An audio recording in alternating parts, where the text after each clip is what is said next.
Roger Goodell sure know how to wordplay, don't he? Well, I'll tell you that. That's the one thing I can give him. He wordplayed the mess out of that conference. Listen, yeah, he like half the wordplayed. He job. wordplayed the best out of it. He wordplayed that thing. Bo, we can't see you.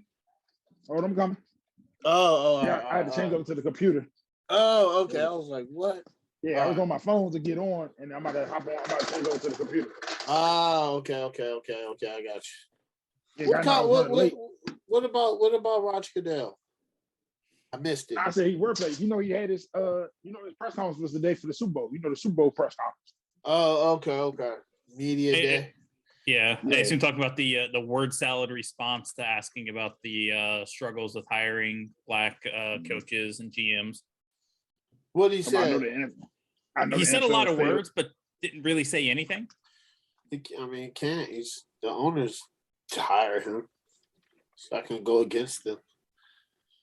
I feel like that's the thing that kind of gets lost in a lot of conversations about the role of the commissioner for the NFL is that he is an employee of the owners. He is not a neutral arbiter between the players and owners. No. He works. Oh, Mo's gone again. All right, hopefully we get Mo back, and then we'll tag him in. Yes, people do forget that he works for the owners. That's why it's weird. We're going to talk about Snyder later and all the owners. We're going to talk about that later, but he probably was looking up the computer. But, like, people forget that. Exactly right, Corey. Like, Roger Goodell's on our side. No, he's not. He gets paid by one of the biggest corporations. It's the NFL. And those are made of owners. He works for them. Yeah, he works for the owners. So I don't know why people think that, he's I don't know. I mean, I kind of get it. You would think that in a position like that, it would be somebody that's a bit more neutral and could make, rulings between when there's issues between the two sides, but no, not at all. Yeah. Yeah, maybe because I kind of think maybe Adam Silver's a little bit more player centric, a little bit more. And I know that the owners probably, pay him. He works for the owners, but he does seem a little bit more, Yeah. But the dynamic between the players and owners is also really different in the NBA because the NBA is the one league in professional sports where it does feel like the players hold the majority of the power. Yeah. Yeah. And I see the owner talking to players. Do you know, I don't know if I see Roger. I always see Roger Goodell in the box. Does Roger Goodell, I see him talking to former players. I don't know. Does he talk to players that are playing now? I don't. Unless they come see him, which is not a good thing. You don't want to go see him because it means you're suspended. But now that you mention it, I can't think of any B-roll footage of him walking around the field talking to players before a game or something. Yeah. It's interesting. Something to think about. Anyway, the hiring circle is done. It's done. Not yet. Yeah, I think it's. I don't think O'Connell's been named the coach yet, though. I think he has. I thought it was official. I don't think it's official, but it's. I mean, I think when he's done he's a Super Bowl, right? When he's done the Super Bowl, I think it's going to be official, Craig. Okay. I mean, that's what I've been getting. Maybe. I don't know. I saw an article the other day that said it's not set in stone or something like that, but it's probably close to it, but I'm just saying. I can see that to be him. Anyway, let's do the first one. Mike McDaniels, who is the offensive coordinator from San Francisco 49ers. I've never heard of him, but people say he's really good. I seriously, man, I didn't know. I thought Kyle Shanahan called the plays, and maybe he does, but I think I showed y'all a press conference that he did. They say he's really intelligent. Really nice guy. He's been with Shanahan since Washington, I think. Which it's just 25% of the NFL coaches are from the Washington staff, and I just had this conversation the other day. Snyder should have never And none of those guys are in Washington. None of them should have never fired Shanahan, and it's a whole backstory. Shanahan never wanted RG3; he wanted Russell Wilson instead. Because this is how I know he wanted Russell Wilson, because he coached. You know how coaches go to the Senior Bowl? Mm-hmm. Shanahan coached Russell Wilson in the Senior Bowl. And he was like, I really like this kid. I think we can get him in the second round. So instead of trading up for RG3, we would have got Russell Wilson in the second round. But the reason we got Kirk Cousins is because Snyder made the pick and Russell Wilson was gone already. But that's what we wanted. And Snyder wanted RG3. And it set our franchise back decades. Probably because you got to think about it. If Shanahan eventually, we would have Kyle Shanahan right now as our coach and Russell Wilson as our quarterback. Or we could have Mike Shanahan, but I feel like Mike Shanahan might have probably would have retired. Yeah, he would have retired and been a Definitely. He's the same thing as San Francisco. He's a advisor, like a senior advisor. So it would have been Kyle Shanahan. And that would have been that. But, if it was the fifth, we'd all be drunk. So so Mike McDaniels, I think he's an intelligent guy. Anybody have thoughts on it? I think it's a good hire. I know his name started coming up the second half of the season quite a bit. I saw a number of clips of his interviews that he would do with the media during the week. And his ability to break down stuff and be engaging and entertaining. He's really smart. Go through a lot. Mm-hmm. The way it sounds, he relates and connects with the players a lot, which is a good quality for a head coach. I'm sure we will see it every single Dolphins game that he went to Yale, just like we see the Harvard stuff for Fitzpatrick. Yep. But it's, he was a name that rose very quickly. I don't know about how much play calling he's done in his career. But then again, you look at Sirianni in Philly, hadn't called plays before, for the most part, did a decent job with that offense last year. So, coach, right? Right? You're Sirianni coach, right? Mm-hmm. So, Miami's path to success is building around Tua and developing him. So getting a really good offensive coach and a guy like Shanahan that's, been able to be productive offensively with a number of quarterbacks in San Francisco, I think is a good move on their part. Yeah, it's trending. As we see from the hires, it's trending offense for the most part, man. Mike McDaniels is biracial. I didn't know. Yeah. Until. I think his job is definitely going to depend on Tua. I think his job, he's going to be, if he keeps Tua and they don't draft a quarterback, he's going to be tied into Tua. He's going to be tied to Tua because we know how things have gone. I don't think they're going to give him long enough. If they keep Tua this year, evaluate it 1 year, he gets his own person in there. Does he really get that 2 to 3 year extra stretch to really evaluate his new guy? Like he's almost going to end up being another Matt Nagy almost. You know what I'm saying? I mean, the owner loves Tua, so if he can develop Tua into at least an average QB, he'll be okay. I'm kind of excited to see a Dolphins offense with Jalen Waddle playing the he's Evo gonna role. He's gonna get a lot of touches. Yeah. He's gonna get a ton of That'd be touches. fun. Yeah, they're gonna put him in space. But do y'all think he can hold up in that role with the Devo role if I put him in the backfield? Like I understand him moving him around, but you think he would hold probably up not in the physically running putting him back, in the backfield? Nah, But just- I don't. Yeah, I mean, think getting creative on getting him touches. yeah. Right. I don't think you can do it a lot. I understand here and there, but if they do it at the rate that how San Fran does Debo, no, man, he can't take the punishment, man. Yeah, Debo is exactly who he is. And he stood out at the Senior Bowl because of how his size. Like Debo can handle, he's like an Anquan Bolden. He's just one of those big receivers that can, but I do think I agree with Corey. I think he's gonna get Waddle in space.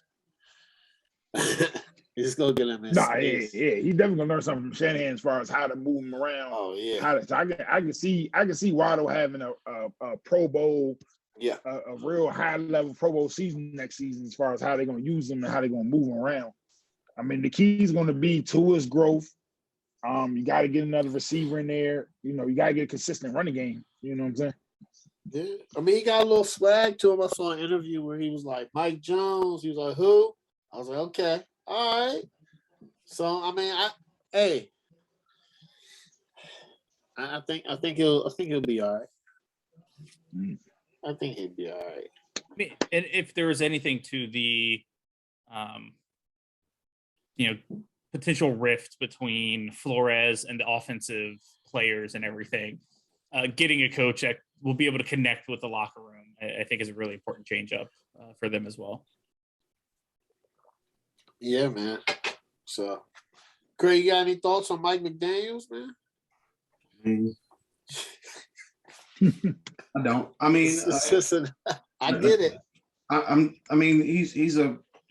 I guess he's a good offensive coordinator. I guess for what it's worth. I mean, he's to me he seems like more of a guy that's can make running games better. I guess with the addition of Samuel, 49ers running game was more different, I guess, than a lot of people's. I never really don't see too many wide receivers running the ball from the backfield. So, if he can do that, some wrinkle, something like that every now and then with Waddle or whatever, I think their offense because their offense was terrible last year. They were 25th in offense, 30th in rushing, so they have to figure out a way to get a running back in there. I think Parker is fine as a number 2. Waddle is a number 1. They got Gesicki, whatever his name is. Gesicki, yeah. He's good. Obviously, to me, it's just Tua, if they can get him up and going, up and running, get him developed, because he needs some type of confidence or something like that. He needs something, and just the running game. The running game has been terrible for years now. Yeah, so, if he can fix that, Craig. I mean, you give Tua a running game.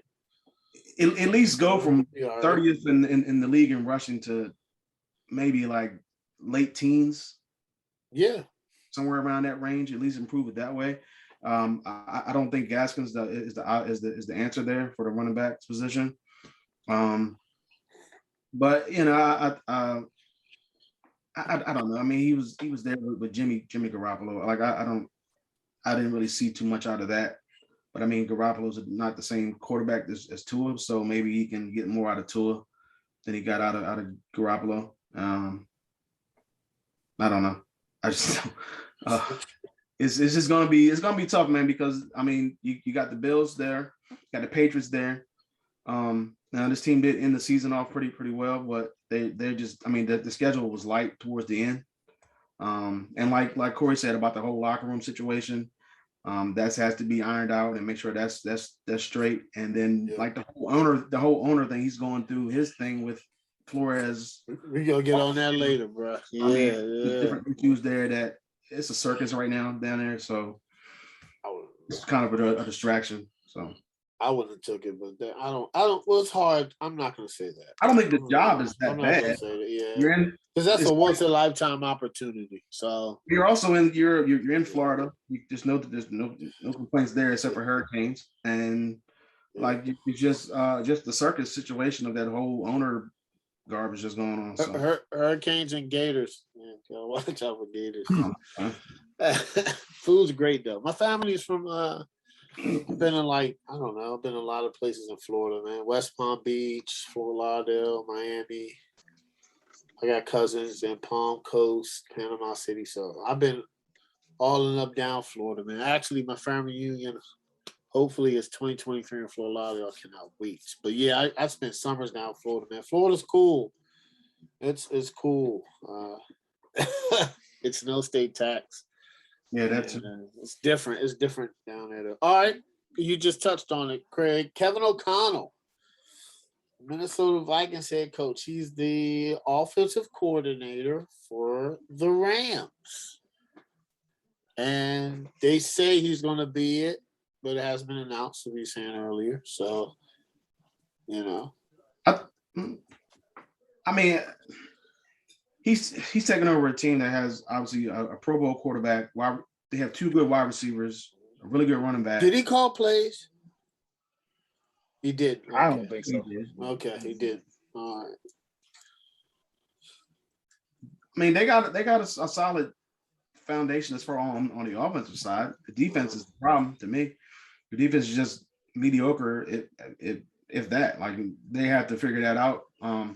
But this team was in it. They were in every game last. Well, not every game. They were in 14 out of the 17 games last year. Yeah. They just went 6-8 in those games, and 2-1 in other games. And I mean, like, if you want to say he had some ties to how Stafford played this year, maybe you can get the same effort out of Cousins, because Cousins had a solid year this year. He did. He always does. Yeah. But Stafford had career highs in touchdowns, completion percentage, and passer rating. So, if he can get that out of Cousins, I think they'll be straight. And then Adam Thielen, who was out a lot of the year, he can come back and they can have a really good offense. It's just, I mean, I don't know how many pieces they can build around it, because Cousins is taking so much of the cap space next year. Well, they said that he's open to restructure, which means I know what that means. It means pay me more and give me more years. Yep. He needs to take a pay cut. Yeah. Kirk Cousins don't take pay cuts, brother. Nah, ain't. At least for the benefit of the team, he should take a pay cut. Like, pull a Tom Brady. Not everybody's in the situation Tom Brady was in, obviously, but his wife. But Kirk Cousins gonna be like, yeah, extend my guaranteed 3 years. That's what he's gonna say. He's gonna say 3-year contract. He deals with guaranteed money. Patrick Mahomes. I've never seen him take a team-friendly deal. Only team-friendly deal he took is when the Redskins franchise tag. Excuse me, the Commanders. That's the only He doesn't take team-friendly deals. He's gonna be like, oh, cool. You can sign me to a 3-year, $90 million extension, and I can save you cap space this year, but I want my 66 guaranteed the next 2 years or 3 years or something like that. Yeah. I mean, from a defensive standpoint, I'm not comparing the overall body of the franchise to Cincinnati, but I think they're going to have a Cincinnati type mentality to that defense. No mega star is going to go sign there, so they're going to add a bunch of people that people don't want, that are like on there trying to, I got something to prove, chip on my shoulder type people to add to that defense. I don't see a superstar big name free agent signing to Minnesota that's a defensive stud. Like, I just see them having to go get people who's just going to roll their sleeves up and work, that's trying to prove something to build that defense. Offensively, if he's bringing that Rams type offense there, he has the pieces to do that. Run the ball, play action, a lot of motion. He has the pieces to run that type of offense. So that's in place. If he's going to run that same offense. Now, I would think he will bring some of those same pieces over there. I don't know if it's going to be the exact, but once again, I've always said this. Depending on what Rodgers do, I feel like they're in the driver's seat for that division. If Rodgers leaves, they're in the driver's seat for the fate. Yeah. You know what other pieces do, they might still be. Like we don't know what Devontae Adams is going to do. It's been a lot of turnover on the offensive side of the ball. Your offensive coordinator. They're going to tag Devontae Adams, brother. Yeah, they probably are. Oh, definitely. And to get Devontae, you had to trade. Was it 2 firsts or something?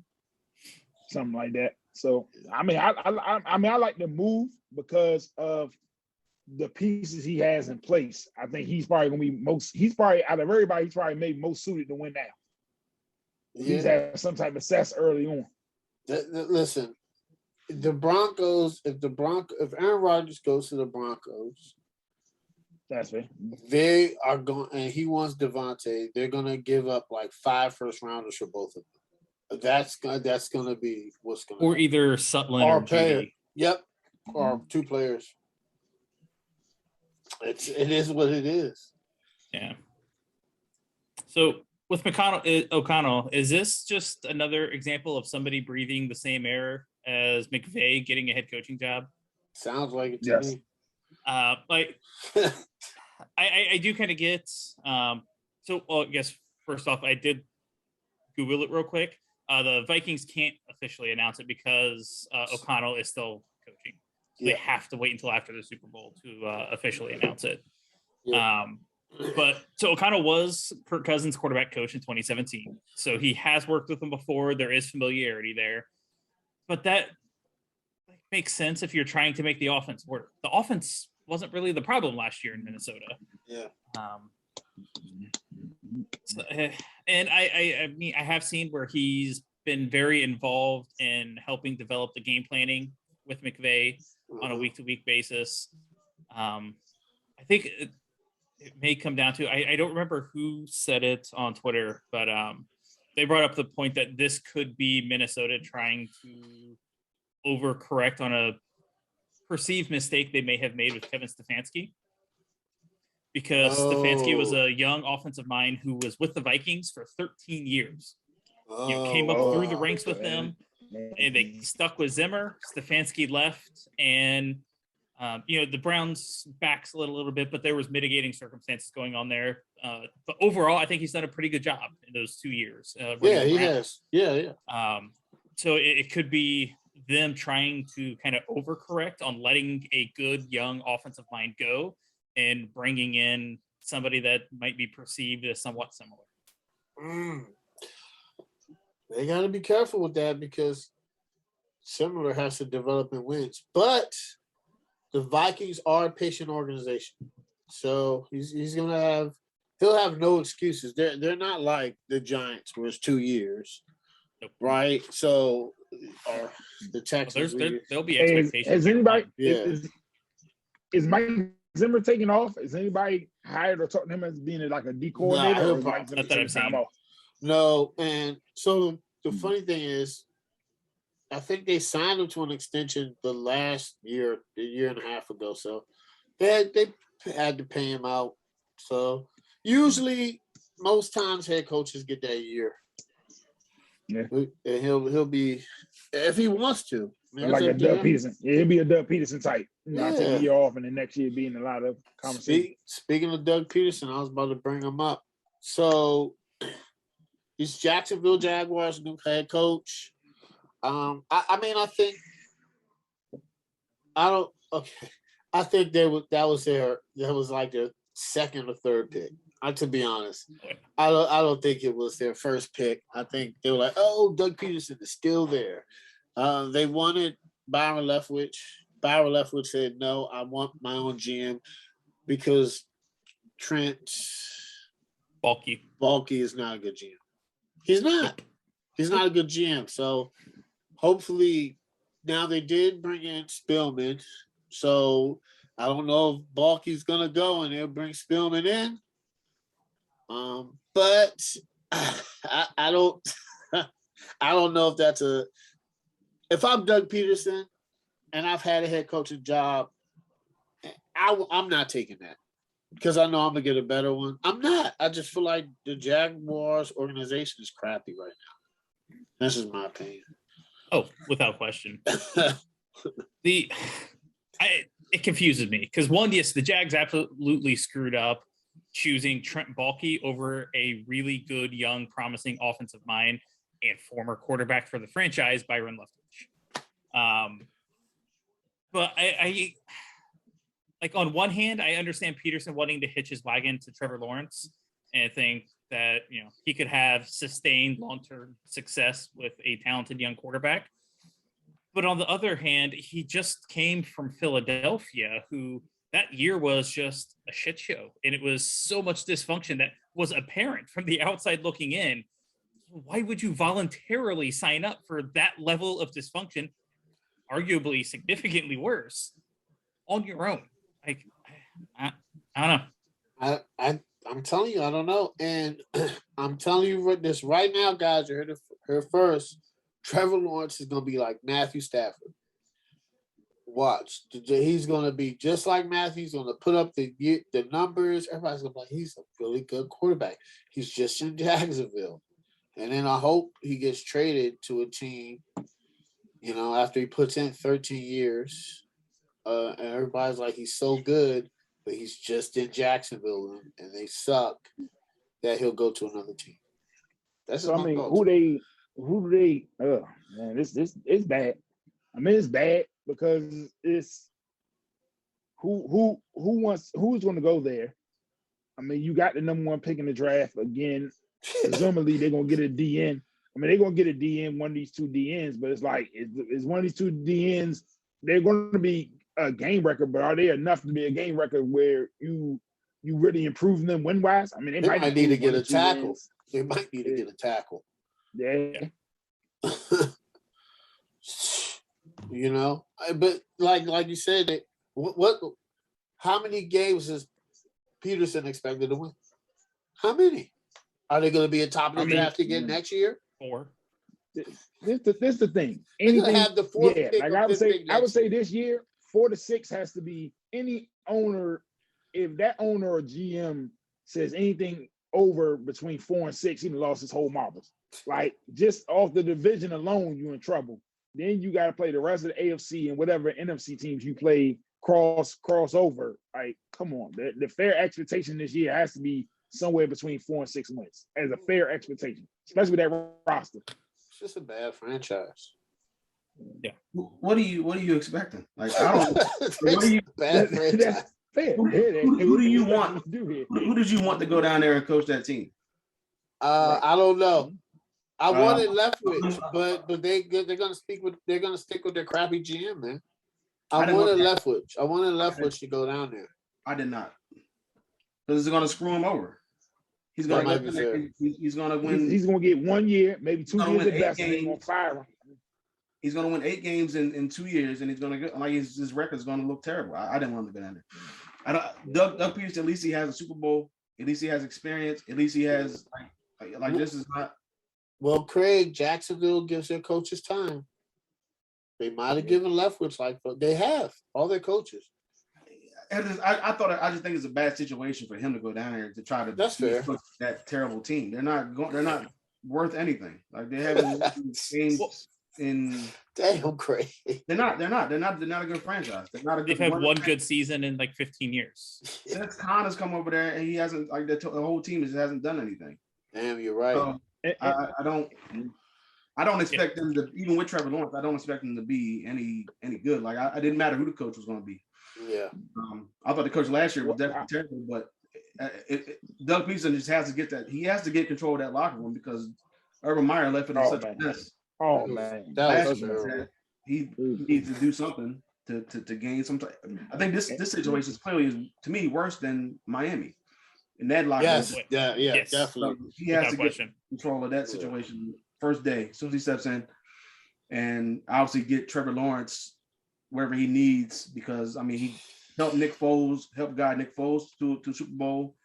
Carson Wentz had like an MVP type season when he was there, so he has the tools as far as teaching somebody what to do and how to be a really good quarterback. It's just the team.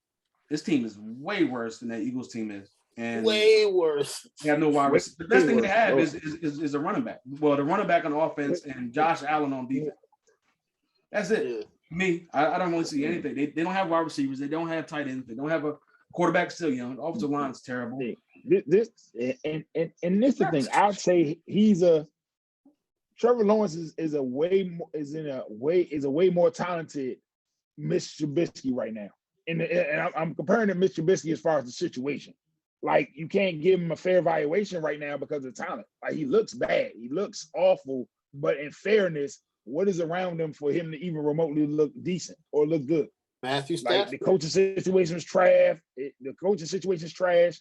He doesn't really have talent around him offensively. Like, how can we give him – the offensive line is terrible. Like, how can we give this kid a fair evaluation right now? So it's like how long can it take to turn this around? Like it's going to take some free agents coming in. It's going to take hitting the draft. But right now, of course, they're going to draft a defensive player at number 1. So you're not going to help them at that number 1 pick. So now it's going to be very interesting in how Doug Pederson drafts and set up this board to help this young kid going along.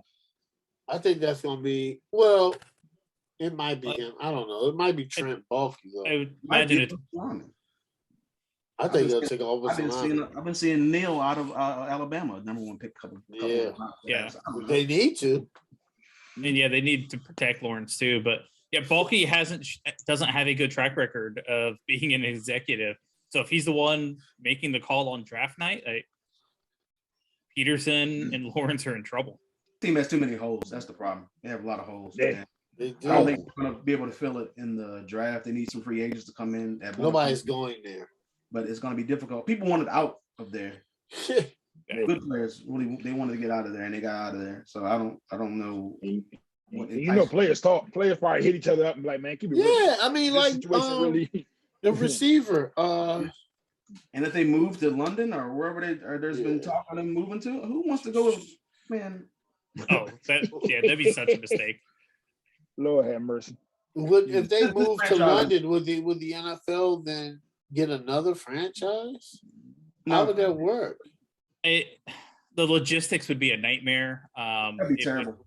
Crash and burn. You got a team like Seattle that has to come to play Jacksonville, and they're going. No, that's terrible. Not only right, because every time it's played in London is at 9 in the morning, right? Yep. And not only that is who's going to play, right? So all that has to suck for a player. Your home field is in another country. Yeah. And for the league. Wouldn't that offset? Wouldn't they have to win the league? Well, I guess it's the same amount of teams, but that's just it would just be moving the franchise. Just that's so weird. But it's like even the day-to-day things like player workouts. You're not flying people out to London to work them out. Yeah. Like that's weird. The logistics just wouldn't work. If they do a Europe team, they need to do a whole new team. They should do a team over there anyway. They don't need to do any team over there, but I don't think they should move an existing just franchise. Take the team to either, if they're thinking about anything, I think they should either move to Canada, if they're going to think about that. Or Mexico. What was that? What was that one in Mexico that they played a couple years ago? But I mean, I don't know. Their franchise is in disarray. So It is.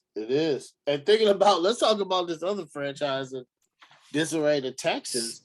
That's another terrible team. I mean, Lovie Smith took this job. You said what? I said, why would he take the job? He's been in a bad situation to me before with the Bucks. I don't know. Man, listen. Money talks, man. Listen, I don't know, man. I don't know because money talks. He do. He's gonna turn the franchise around, man. Money talk. Yeah. Money talk. Here's the thing. He's a scapegoat because they already have McCown on the coaching staff. Why didn't they just hire McCown? It would have been a bad look. It would have been a bad look. Hey, I'm gonna say my theory. I don't know, Craig. To me, I mean, listen. It's not even sharing my theory, but never mind. Yeah, if we cut out the black and white thing, he hasn't even coached on a collegiate level or an NFL level. So it's kind of, it's kind of even disrespectful to people that, like, it's so many people that put in their years, right? Like Allen or Steve, what's his name? The defensive coordinator for Kansas City, or Steve Spagnuolo put in this year, or you have Eric Bieniemy, you have Dennis Allen, you have the DC. What's our defensive coordinator for the Commanders? Who's the head coach? Del Rio. Oakland. He was a Jack Del Rio. It's so many coaches that you have. Raheem Morris. It's so many coaches. DeMeco Ryans that have experience, that have been coaching for a while, and just to get somebody out of high school, I think, is disrespectful. So I think they hired Lovie Smith, and in 2 years, Lovie Smith will be fired. or a year, Yeah, and then they'll hire Josh McCown. That's what's gonna happen, and that's another terrible organization. So terrible. So do y'all think they use? Do you think they use this as a scapegoat to try to eventually keep scapegoat overall? But I'm talking about even with Deshaun Watson. Didn't they kept this as a scapegoat, like thinking let's hire this person? Nah, he's gone. Like it's man, I just don't. I feel like money talks. I feel like this is more money. No disrespect to Lovie Smith. Shout out to Lovie Smith. Congrats on the job. But this is no disrespect overall. But I think this is more money than Lovie Smith truly think he can turn his franchise around. He knows. Like I just hate that. It's a terrible franchise. And even let's not even look at overall picture right now. Like you gotta break this down. Even division wise right now, you have the worst roster in the division. Point blank period. Like your roster is pretty much worse than Jacksonville's. The only way it could be above Jacksonville is if Deshaun Watson suits up and get in place. That's the only way we can vault your roster over Jacksonville is if Deshaun Watson was on there. They got Brandon Cooks. Okay. Cunningham. Cunningham. Cunningham. He's a good receiver. He's better than any receiver in Jacksonville. He's better than any receiver in Jacksonville. That's fair. Okay. He's okay. He's okay. He's okay. I just don't think he's in a bad position. Once again, they ain't in the same boat right now. Where's our expectations for Houston right now? Even with Lovie Smith there. Top 4 wins at best. Maybe 4 or 5 wins. Maybe if you're lucky. 2. Yeah. Honestly, this is a no-brainer for Lovie Smith from his perspective. Like, there's no way he was going to see another NFL head coaching job again. So, why not take full advantage of what will almost assuredly be your last opportunity as an NFL head coach? Oh, absolutely. What does he have to lose? Yeah, it's probably his last one, unfortunately. Now, what Houston's doing beats the hell out of me. I don't. Logically, you don't fire David Culley unless you know who you're targeting. Mm-hmm. I know the jokes and the speculation is that they were just going to hire McCown, but the Flores lawsuit stopped it. I can't imagine that they were going to be that dumb and hire somebody with no experience like that. Yeah, I don't know.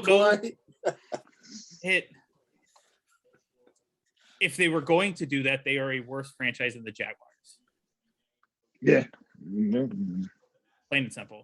You love it. I mean, oh yeah, it's great as a Colts fan. But so if it wasn't going to be McCown and they had a target, who did they completely whiff on? And at this point, with how just embarrassing this coaching process has looked for the Texans, how is Caserio, their GM, not already on the hot seat? I don't know. And here's the thing with David Culley. If you're going to hire McCown, why don't you just keep David Culley and bring him on anyway? He had a 2-year deal. Jeez. Bring McCown on this year, keep David Culley. And hey, what are we doing? McCown was on the staff. It seemed like it was going to be a clear succession plan where you have Culley for a couple of years and then you hand the reins over to McCown, which is still kind of dumb, but it's still dumb. It's still dumb, but it makes sense because Culley only had 2 years. You bring McCown on this year. You put that man in a no-win situation. You put the man in a no-win situation. Fire him. Go through this McCown. And yes, of course we'll come out and say Lovie Smith's a better head coach. But the issue is you could have kept that man in place for a while until you figured out something. But for you to fire this man and go through this process now, and then end up here, it just looks real sloppy and real just unfunctional. It looks very unfunctional. And it looks very dysfunctional. It looks like now the wild part is you want to build through the draft because who's going there? Nobody's going there. It's a 4-year decent service that's going to make you better is going there. Lovie Smith signed a 4-year, $22 million contract. Hey, good for him. I understand that. Take that money. Get that money. Houston was kind of behind the 8 ball. Yeah. You believe them for every penny you can get. Yeah. And I love Lovie Smith to death, but I don't care how good he gets communication-wise. What free agent of high quality is he going to want to go to that situation? mean, they'd have to massively overpay somebody, which is kind of the name of the game in free agency. But they're who they gonna get there that really want to win? You might get somebody there that look good, but who you get there that's really a dog that really want to win? That's really nobody. Anyway, after 2 now, everybody, I expected this to happen. This is a natural progression. Saints hired Dennis Allen. He's been there. He has head coaching experience. He's been waiting in the wings. He was a terrible head coach at the Raiders, Craig. He was terrible. There we go. It was horrible, but he has head coach experience. Players like him. I think when Sean Payton was out, he subbed anyway. I think they were just like, let's give him a shot. I don't even. I mean, I think it's a good hire. I guess he knows everybody, knows the staff. You know, I don't know if it's a rebuild. I don't know what he's going to do, but they got a lot of work to do. I would imagine it's a sign that they're not going to rebuild. They're going to give it a run next year. But yeah. Well, that's what he said in his interview. In his interview, he came out like, "This is not a rebuild. This is a very desirable job. This is a high."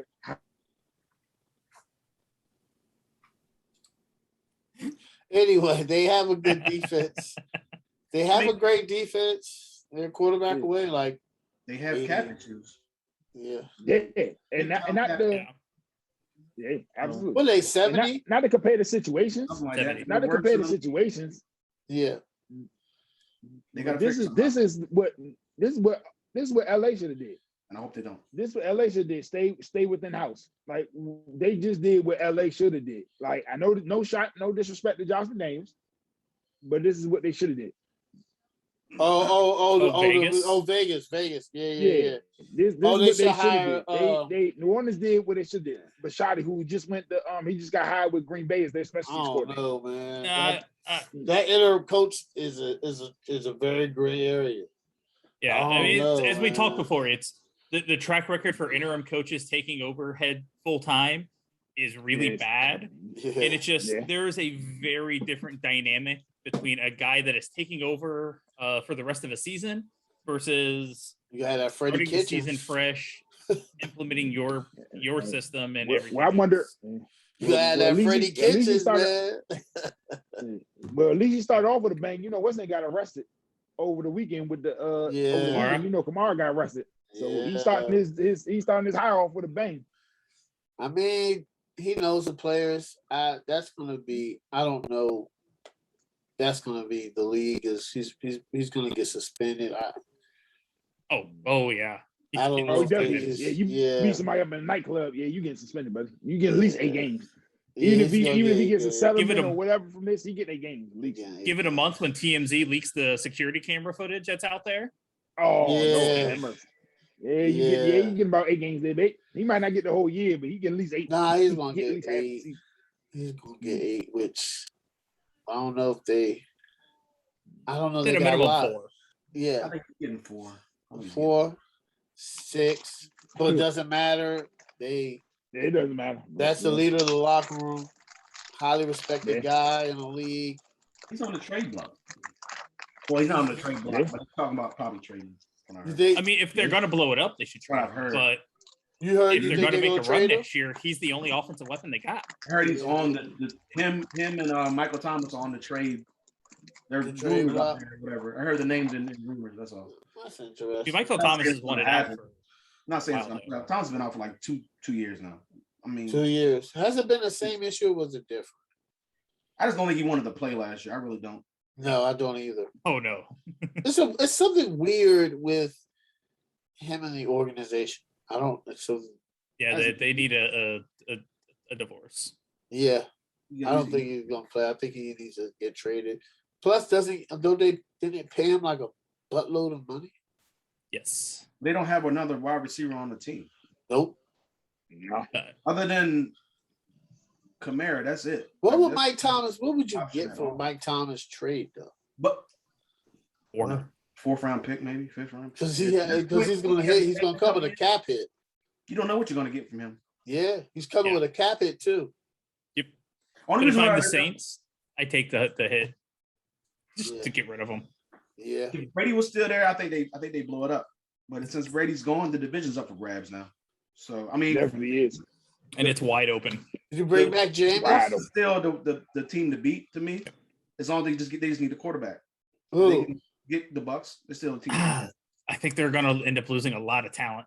That's what I was about to say. Yeah, if they can figure out a way to keep some of these guys. There's nobody taking no hometown, no discounts. Well, I think Sue's going. I think everybody's trying to get paid, man. Pierre Paul's going too, but like Godwin, they need to figure out a way to keep him.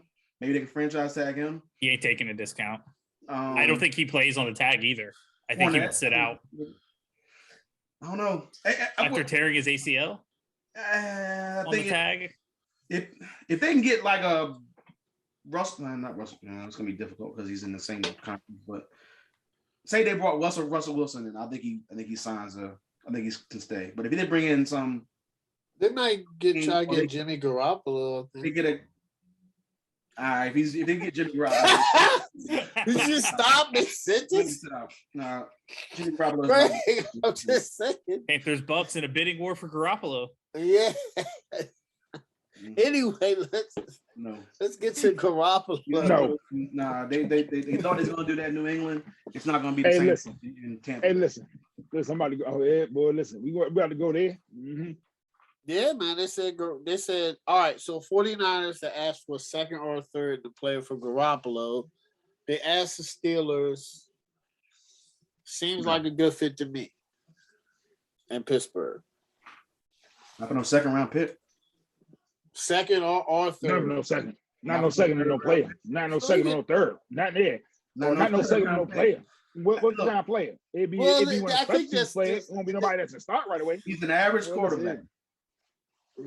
Average gets you a long way. Their defense is what got them to AFC or the NFC Championship game. It's what got them to the Super Bowl. Deebo Samuel got them there as well, but it's not because of Garoppolo. He had no touchdowns through the first two games. The defense gave up 7 points, I think, to the Packers. Yeah. And first game they gave up 17 to Dallas. Both games on the road. That's tough. Listen, man. If I'm Garoppolo, I'm saying trade me there because they're the exact same way San Francisco is built. That's fine. A defense, a running game. It makes the most sense. Out of all the teams there, Pittsburgh makes the most sense for him to. For me, out of all it checks the two boxes for me that I'm thinking about with Garoppolo. One, him talking about he wants to win. Two, the talent around him that matches what San Francisco has. I don't see another team right now that kind of matches what San Francisco has or the kind of structure outside of Pittsburgh, but he can win right now. Because Garoppolo can't go somewhere where he got to throw the ball 30 times a night. No. He's going to fail. At least in Pittsburgh, you know what you got with Le'Veon. I mean, you know what you got with Najee Harris. You know you got a shot, and you got two decent receivers there. You will have a shot. But if he goes somewhere where he got to sling the ball around the yard, like let's just be honest here, he go to Denver, he got to throw the ball around the yard. The running backs have been inconsistent. They've had good games here and there, but they haven't been consistent enough where we can say he can run the same type of sets and same stuff he even did in San Francisco. I don't think Melvin Gordon comes back, so Javonte Williams has shown flashes. I think he could take over the starting role there, but the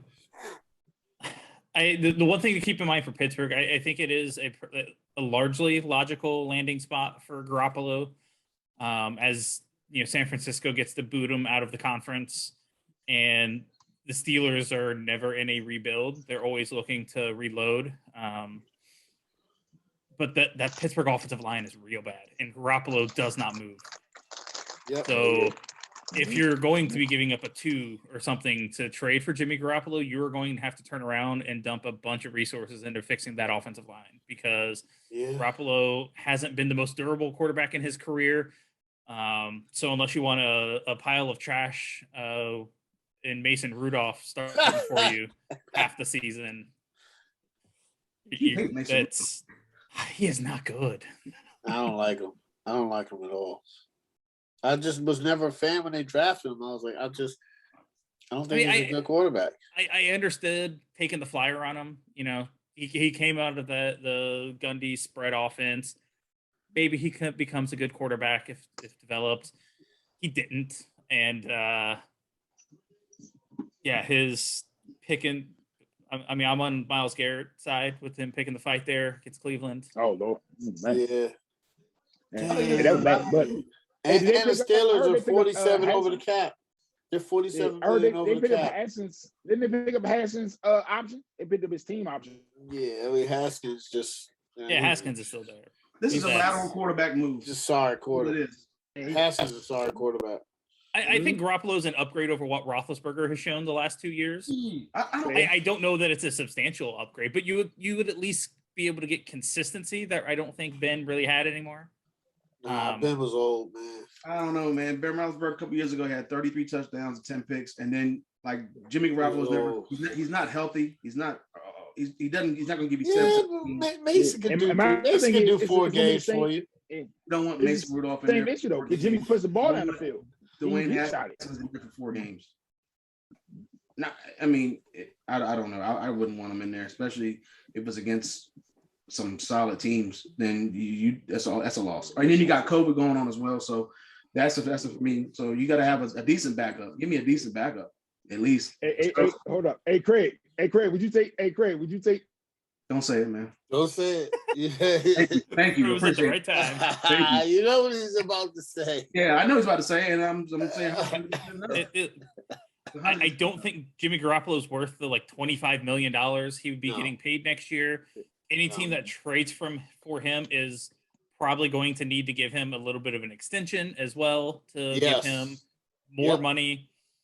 I don't think he's worth that either, but the quarterback tax is real. And you have to overpay to get a veteran starting quarterback, especially because the free agent class is a hot mess.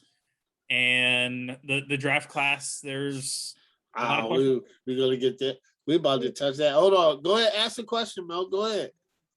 Hey James, hold on. I'm gonna reflect this. I ain't go back some Craig right now. Nah, go ahead, mess with him, man. Hold on.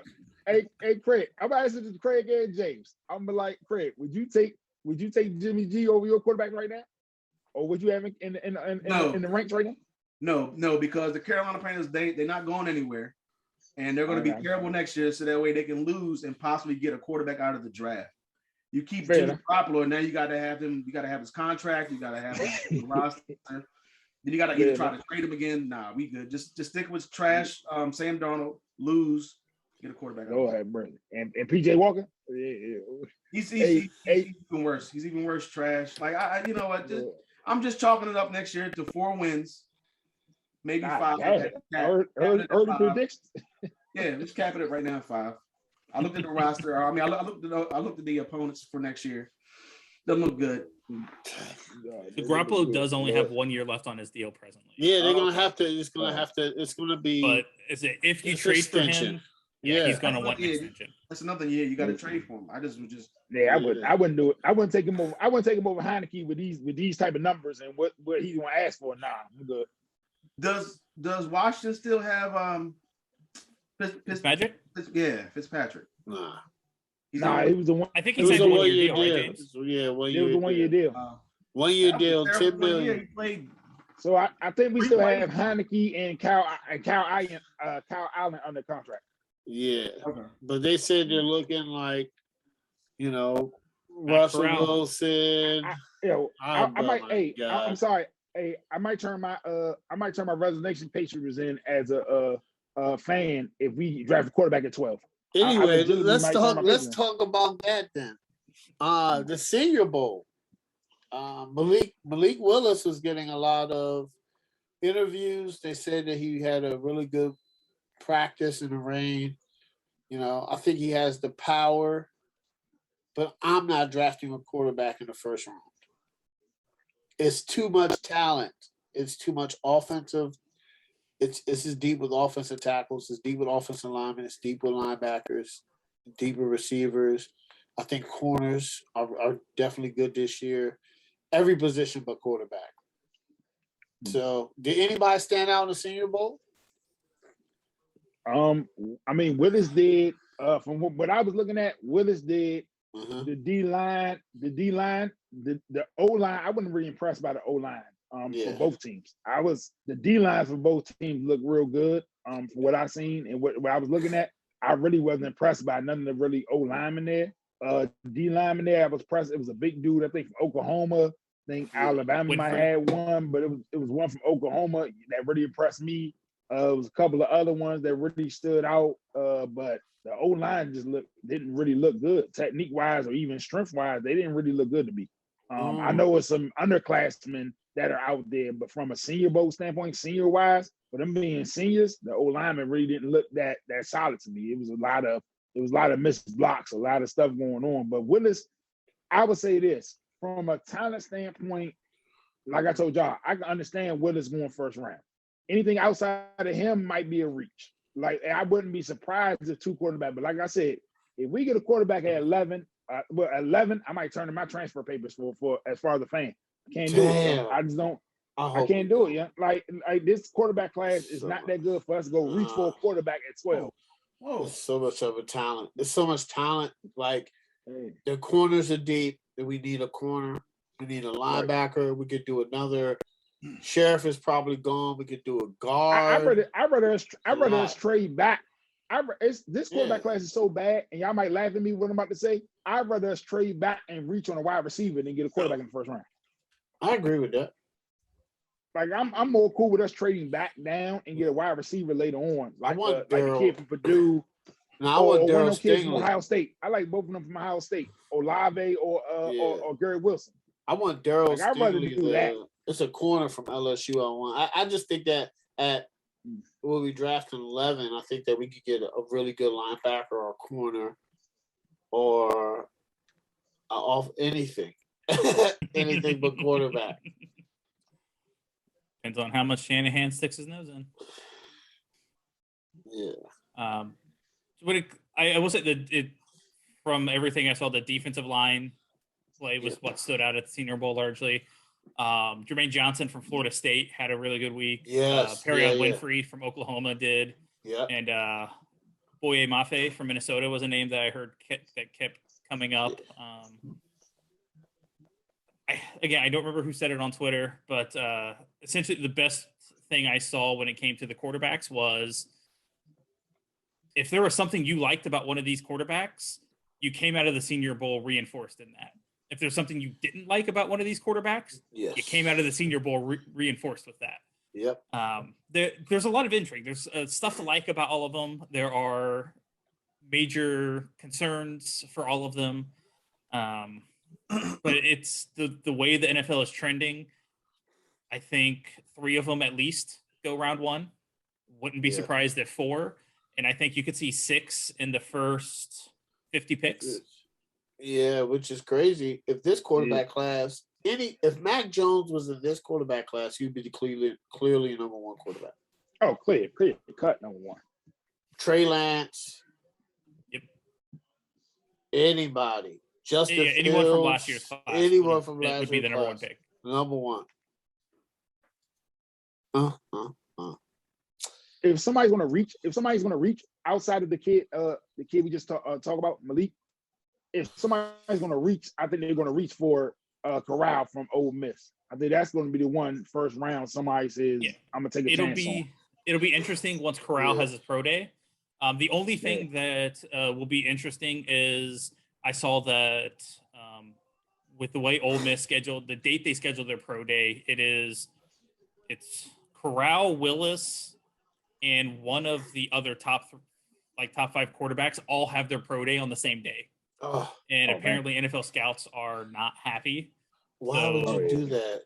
Is it Howell from North Carolina? Is it Howell from North Carolina? I don't think it's Howell. Could it be Riddler? I think it might be Ritter. Could it be Pickett? Ritter. Oh, it might be Ritter, yeah. It's either Ritter or Pickett. Why would you do that? Yeah, it puts your guys at a disadvantage competitively for the draft. But I think Pickett, Willis, and Corral are probably locks for round 1. Yeah. I think Howell, Ritter, and Strong are all gone by 50. Yeah.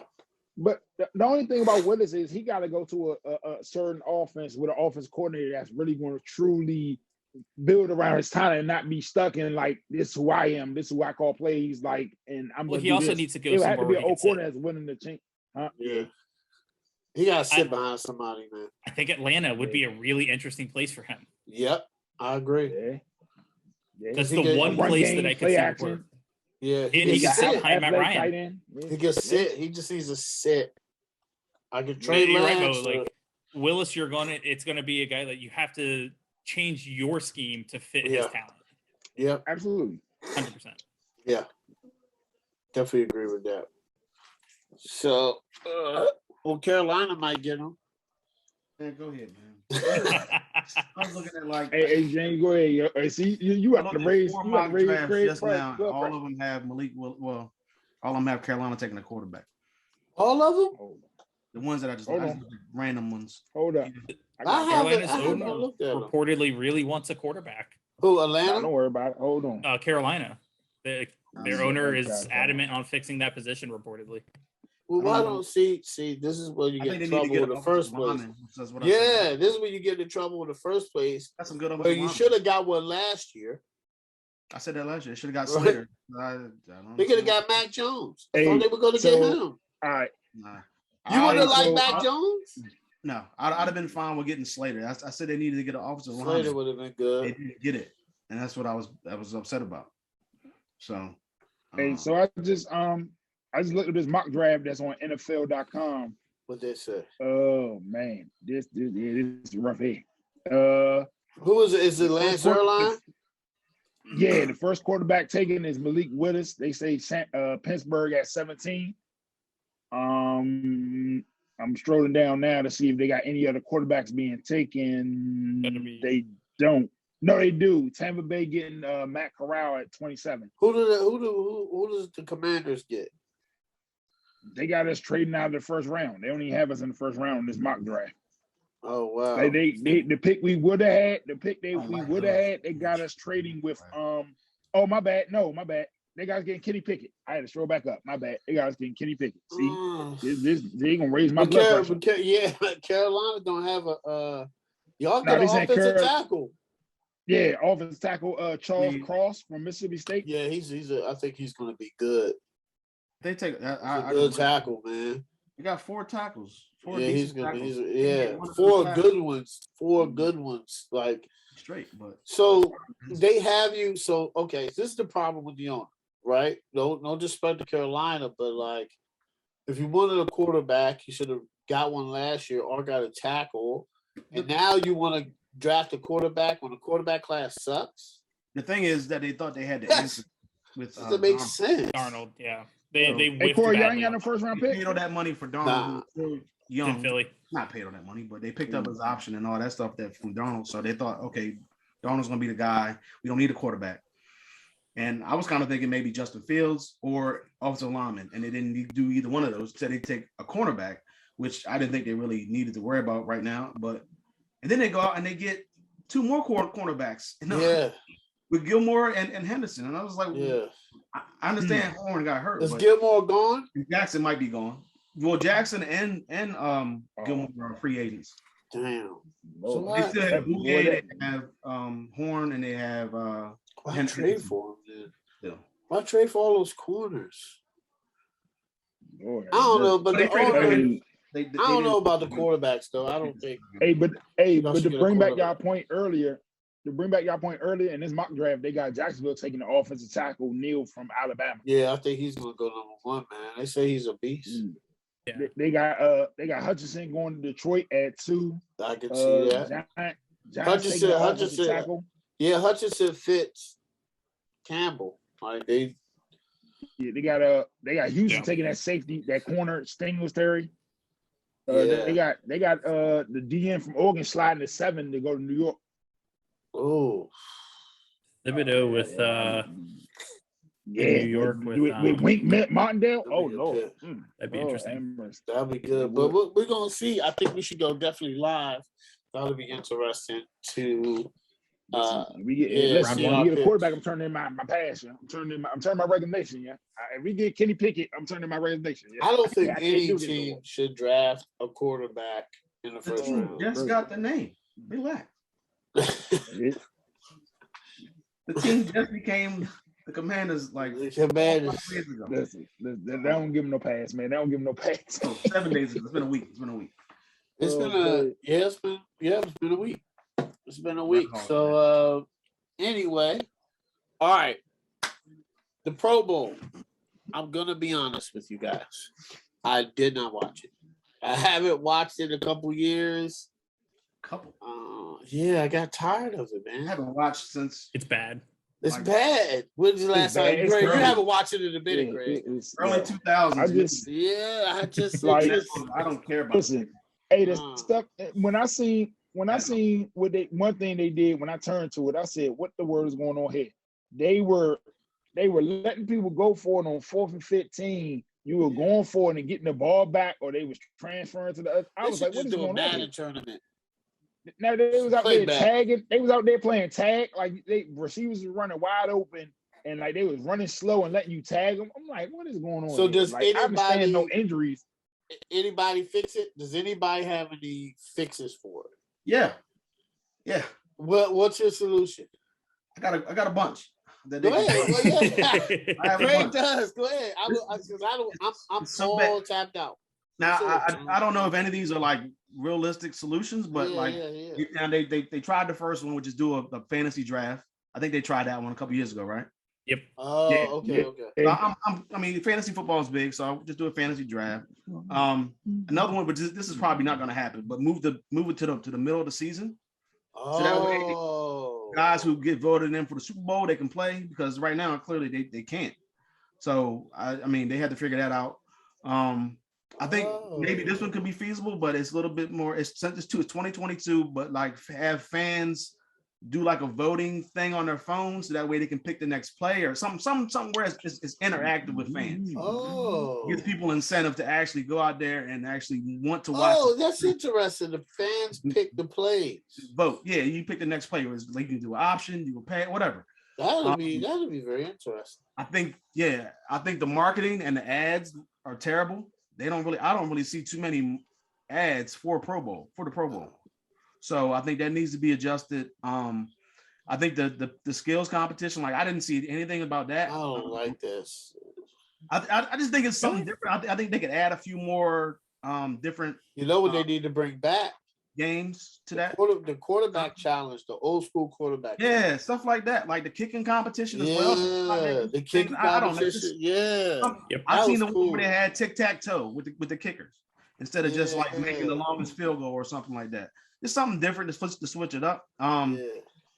Obviously change the rules, because the rules are terrible with the tackling and the blitzing. I get it. You don't want nobody to get hurt. They don't want to get hurt. Yeah, man, it's just such a bad product, man. It's Troy Brown says something. He's like, "Do you think I'm participating in a game before free agency? I'm not gonna hurt myself." So I guess that's why some players don't. I mean, 100%. In the middle of the season, it'll make it. To me, it seemed like because all the other ones are kind of in the middle of the season. They don't take place at the end.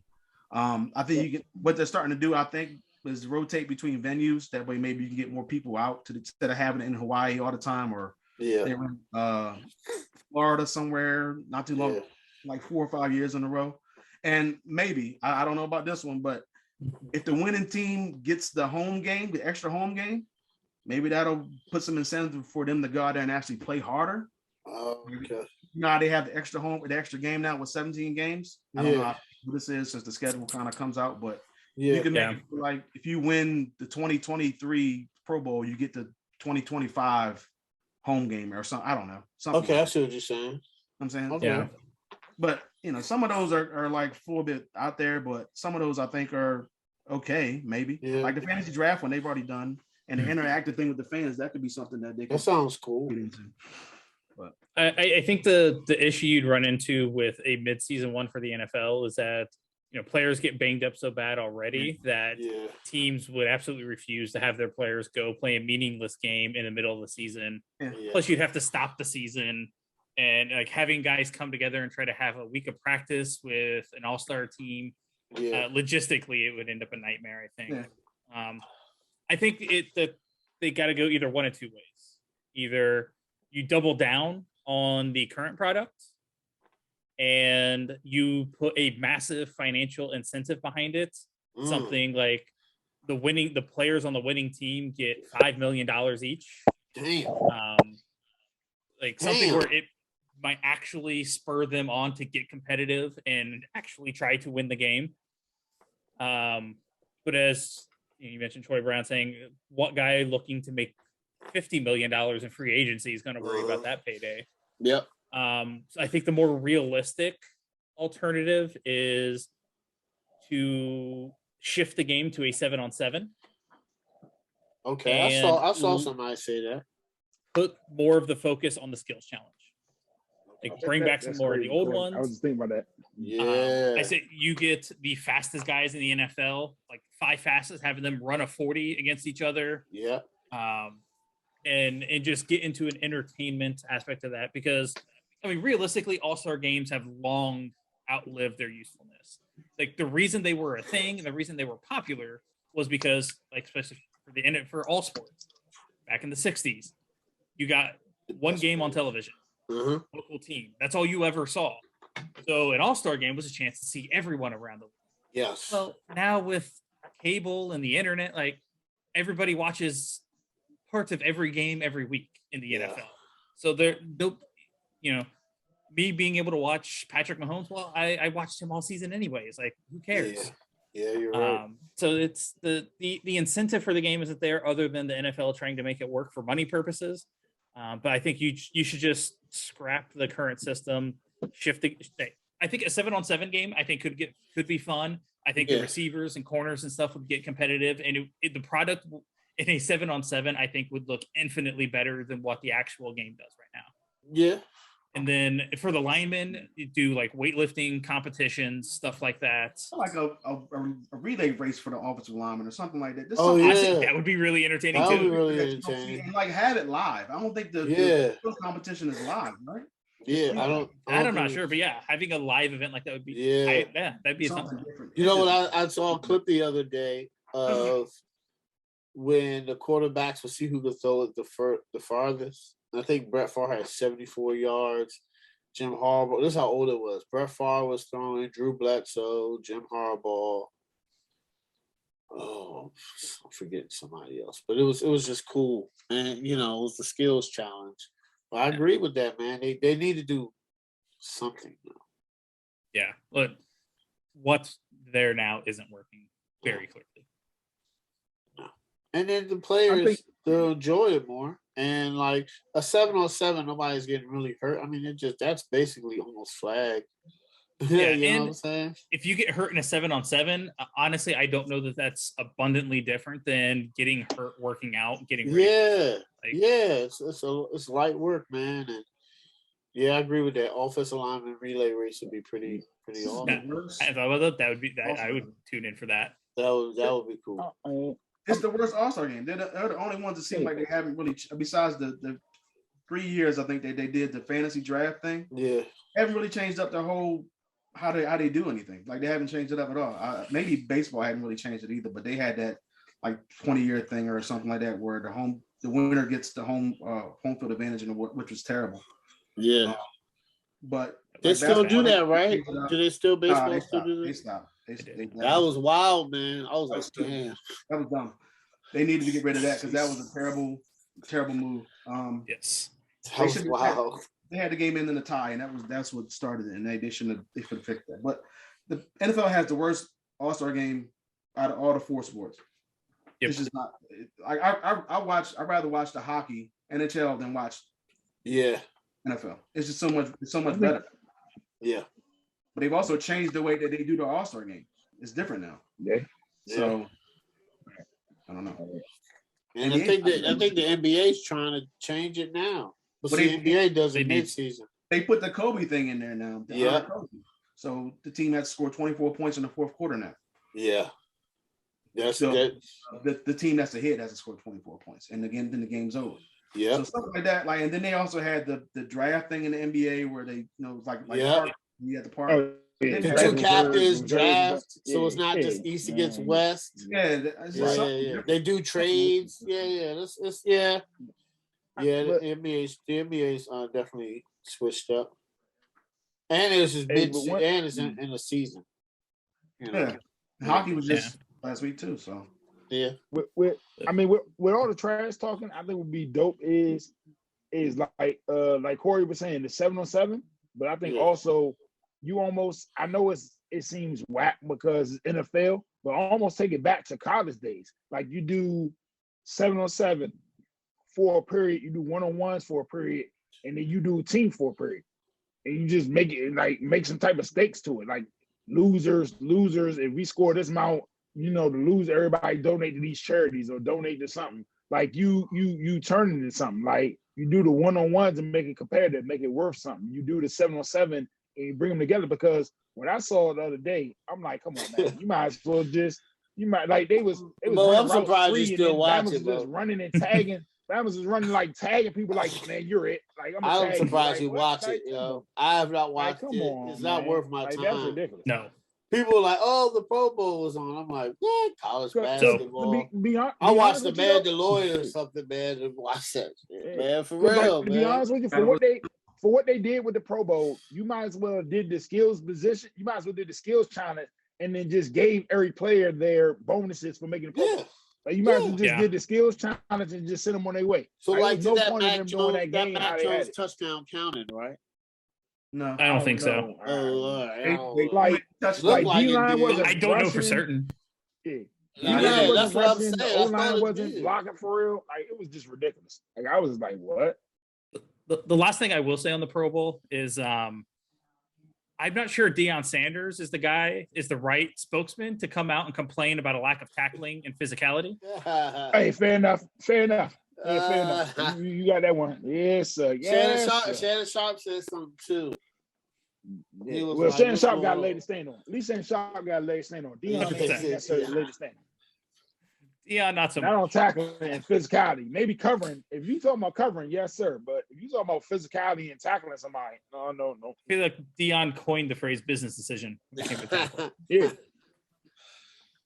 Still the greatest corner though. His words holds weight.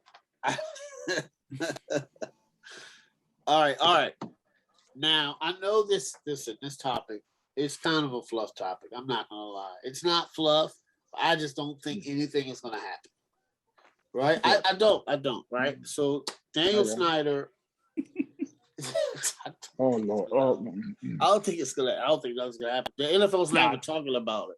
So Daniel Snyder is up for sexual harassment and has some toxic workplace allegations. And Jim Haslam and Stephen Ross have been allegedly, I don't know if it's true or not, I don't know, allegedly paying coaches to lose games. Anything coming to coaches? I mean, does the NFL do anything with the owners? I mean, without proof, probably not. What about Carolina? Didn't Carolina? Oh yeah, he did. Jerry Richardson. He did. Was it? He did it voluntarily. Right? He did it voluntarily. He just stepped down. Yeah. Was it? He got forced out, but he stepped down voluntarily. I mean, basically, they didn't have to do all this extra stuff that they're doing with Snyder or whatever it is, going to Congress and all that stuff. They have to do all that. The NFL hasn't even talked about it. Only time we heard about Snyder's the emails. Yeah, because Snyder, he can't. Snyder has to sign a consent, right? Yes, the NFL set up the investigation where both the NFL, the league office, and Dan Snyder have to agree to release the report. The report of Dan Snyder. It's never going to. And then he follows it up, and Dan Snyder hires a lawyer to investigate Dan Snyder. Yep, he just did that. What's happening? It's a PR stunt that I have no idea why he would think that that's going to work. I will say that I did see Hugh Jackson appear to walk back his claims about Cleveland. So I don't think anything happens there.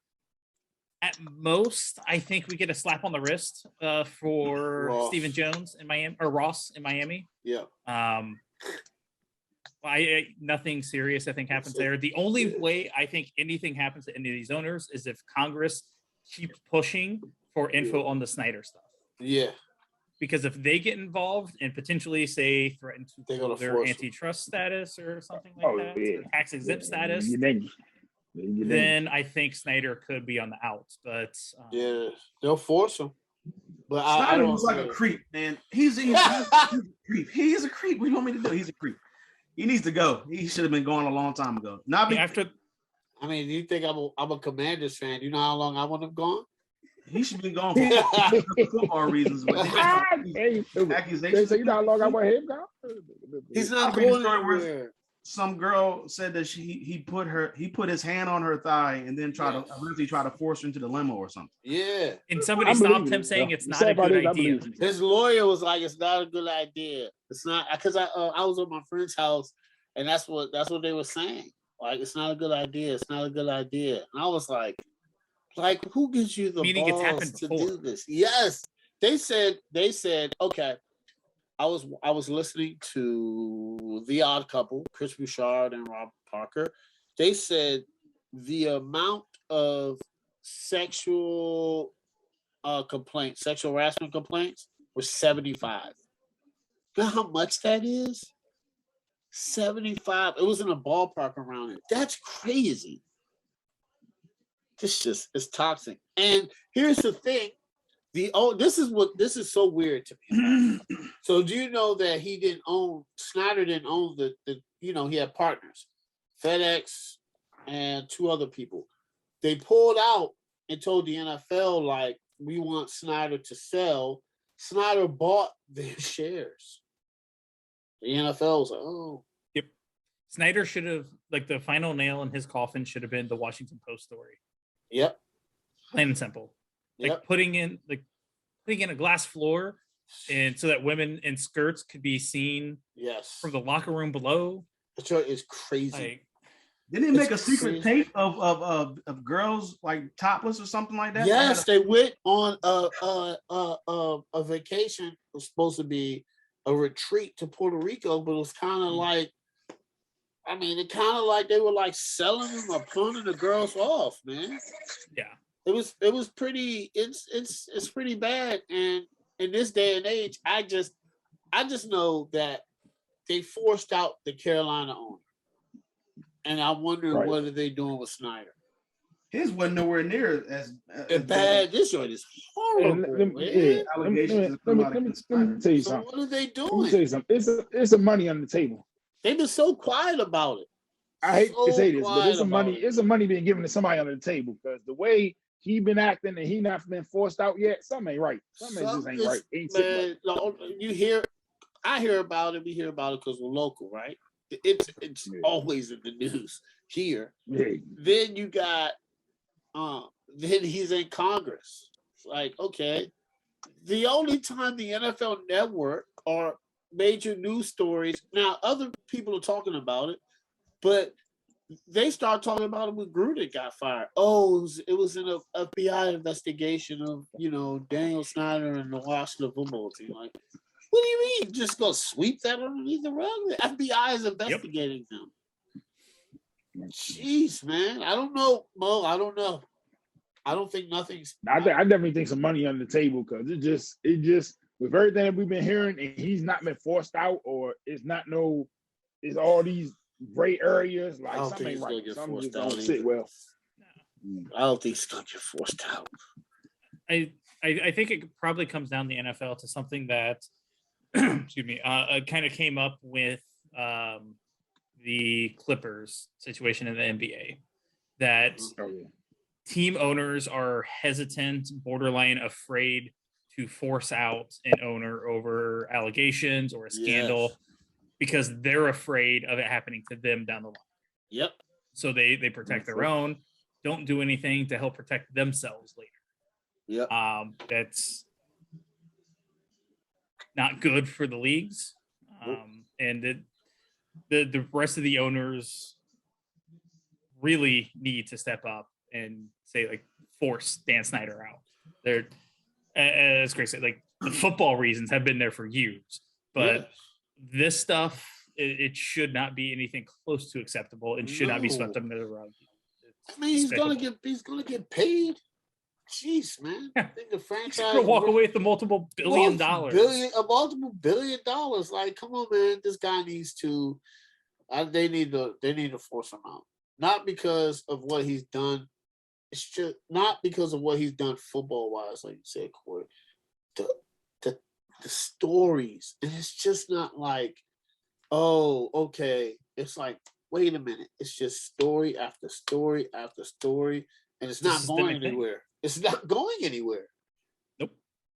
Right now, we're just hearing about the story with the limo. This has been going on for a while. I don't know what the NFL is doing, but I think they definitely need to. I don't care if this was Todd. I don't care if this was a Jacksonville owner. I don't care if it was Jerry Jones.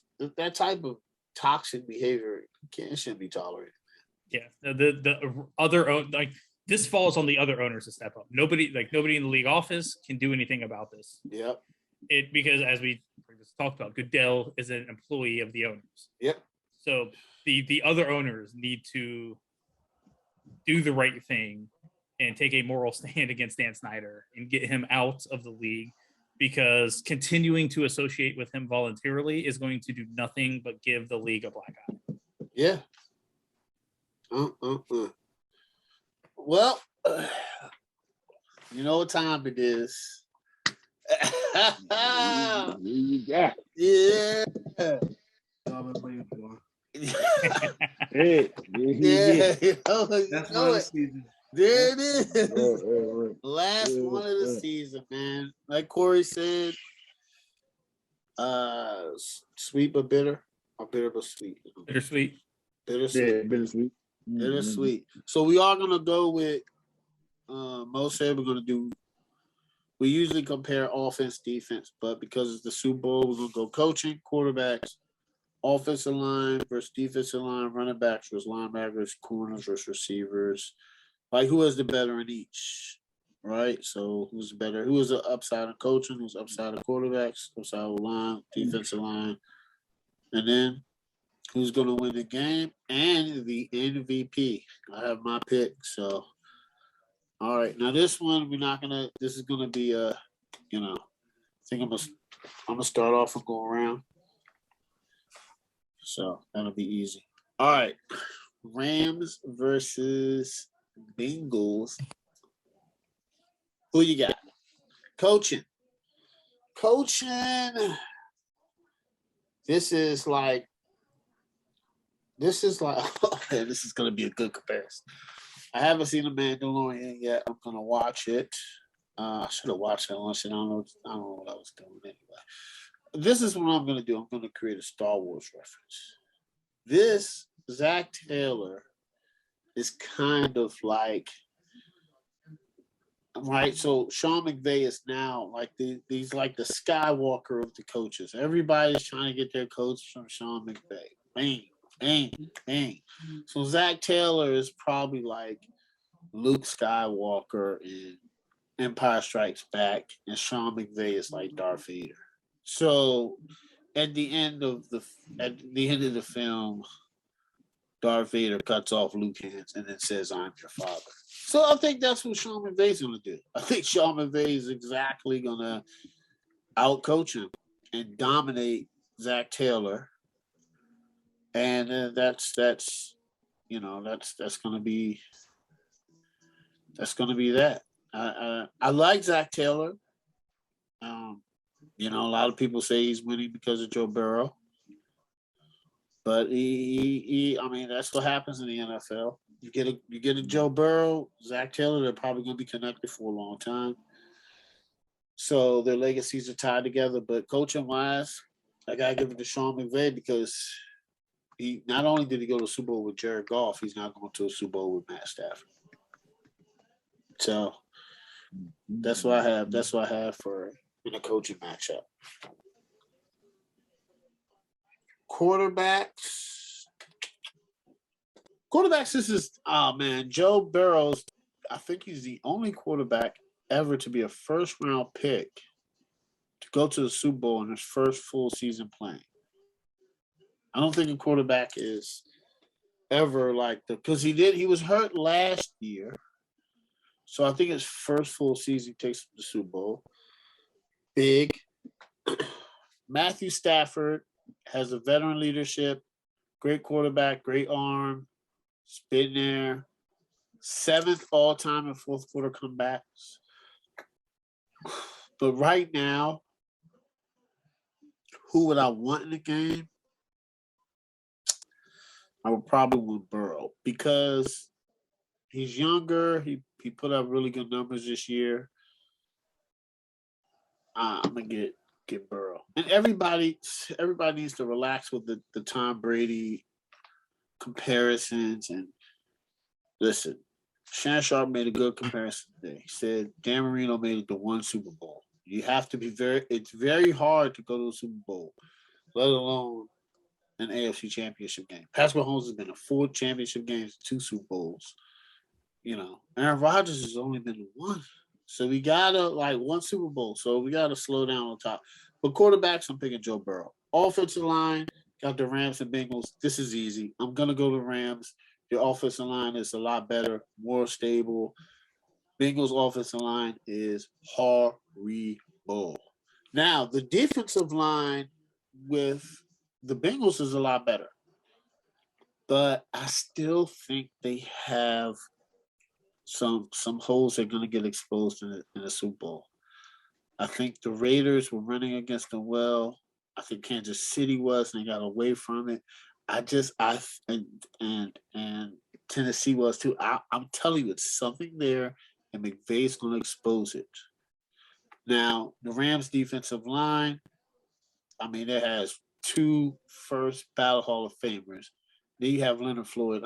Aaron Donald is, I'm just a joy watching him play because he's going to be remembered when our for decades from now. It's going to be like, yo, you got to watch Aaron Donald play, So we're privileged to that. So I got Rams defensive line. Running backs, of course, this is easy. Joe Mixon's a better running back all around. I like Akers, but he's not Joe Mixon. Joe Mixon he has all the talent, and he's able to put it together on the field. Linebackers, I'll give it to the Rams because of Von Miller. Von Miller's been here before. Sorry, Craig. He won a Super Bowl MVP against Carolina. He dominated the game.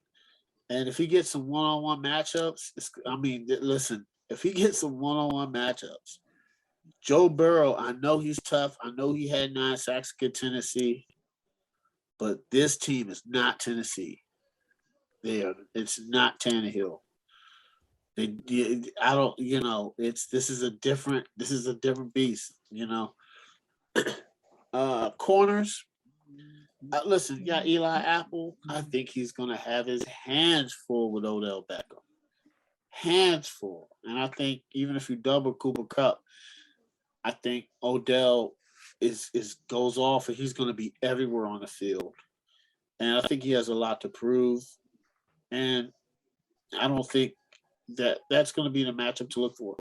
On the other side, you got Jalen Ramsey versus Jamar Chase. So, I think that Jalen Ramsey is going to either eliminate Chase or T. Higgins, whoever lines up on this side of the field, which is a good matchup that Kansas City didn't have. So even if T. Higgins goes off, somebody's getting neutralized. Jalen Ramsey is neutralized to somebody. And remember, the Rams corners are going to play even better because of the Rams pass rush. Wide receivers, now this is a close one because Jamar Chase, T. Higgins, Tyler Boyd is tough. But I gotta go to the Rams because of Cooper Kupp and Odell. So Odell's been a red zone threat. He's been balling. And, I'm not going to say anything about Baker Mayfield. So this is all Odell. Who do I have winning the game? I have the Rams winning the game. I think this is going to be a good Super Bowl, kind of how the playoffs have been. But I think the Rams win by 7. I think that the defensive line and the offensive line of the Bengals are going to get exposed. They're going to give up too many sacks to Burrow, and they're going to give me They're going to give up too many rushing yards to Sony Michel and Cam Akers. And I think we're going to see a different Rams game. I think the Rams are going to establish the run more than people don't think they are. And I think that's going to lead them to the Rams Super Bowl win. And I have the MVP being Aaron Donald. He's going to have 3 sacks. Yeah, Aaron Donald is going to show off. He's going to have 3 sacks. He's going to get Super Bowl MVP. All right, Mo, who you got? Let's start with coaching. Coaching wise, I'm gonna go. I love Zach Taylor. I honestly, in my point of view, if I think the awards, the honors, NFL honors is tomorrow too. If they're taking in the whole picture, including playoffs, I think Zach Taylor should get it. If you're taking in the whole picture, but just Sean McVay, I can respect the fact that he's been there 5 years now. I think I want to say 5 years, 4 or 5 years, and you've taken 2 different quarterbacks to the Super Bowl. I mean, you have to give respect to that. You know, you have to give respect to that. And a lot of coaches buckle under the pressure that he was put under. You trade a quarterback that took you to a Super Bowl for a quarterback who's never won a playoff game, and now you're in the Super Bowl again. So I tip my hat to him on that, to be bold enough to make that move and make it work. Offensively, overall offense, I'll take Cincinnati. From a quarterback standpoint, I'll take Burrow. Defensive wise, I'll take the Rams. D-line, I'll take the Rams. Linebacker, I'll take the Rams. Secondary, I'll take the Rams because no disrespect to Eli Apple or anybody else or Chib, they used to play for Dallas, but they don't have nobody that's on Jalen Ramsey's planet. They don't have nobody that's even remotely touching him as a corner. Wide receivers, if we want to break down everything, wide receiver wise, as a whole, no respect to Odell, but as a whole, I'm talking about from the top receiver to the worst receiver, I'll take the Bengals. Running game, I'll take the Bengals. Who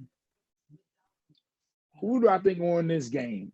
I just think overall, I think I'm gonna go with the Rams. I just don't know if Mixon's going to run the ball enough. I don't know if they're going to win the early downs enough. And if this gets into a shootout or gets into a throw the ball, run a barnyard, I don't think the Bengals O-line is going to hold up. It's just not – they're not going to hold up. So I think the Rams are going to be able to get going early and tee off.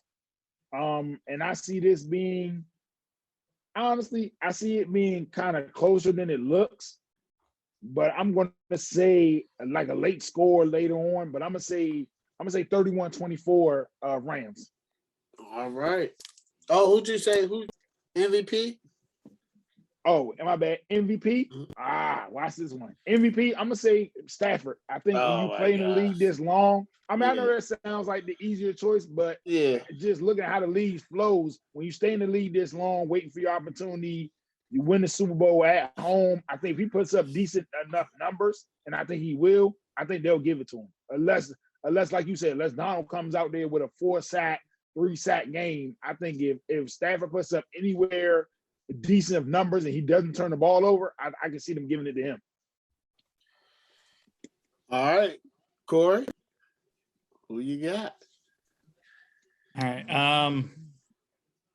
Quarterback-wise, start coaching. I feel like just by default you have to go McVay.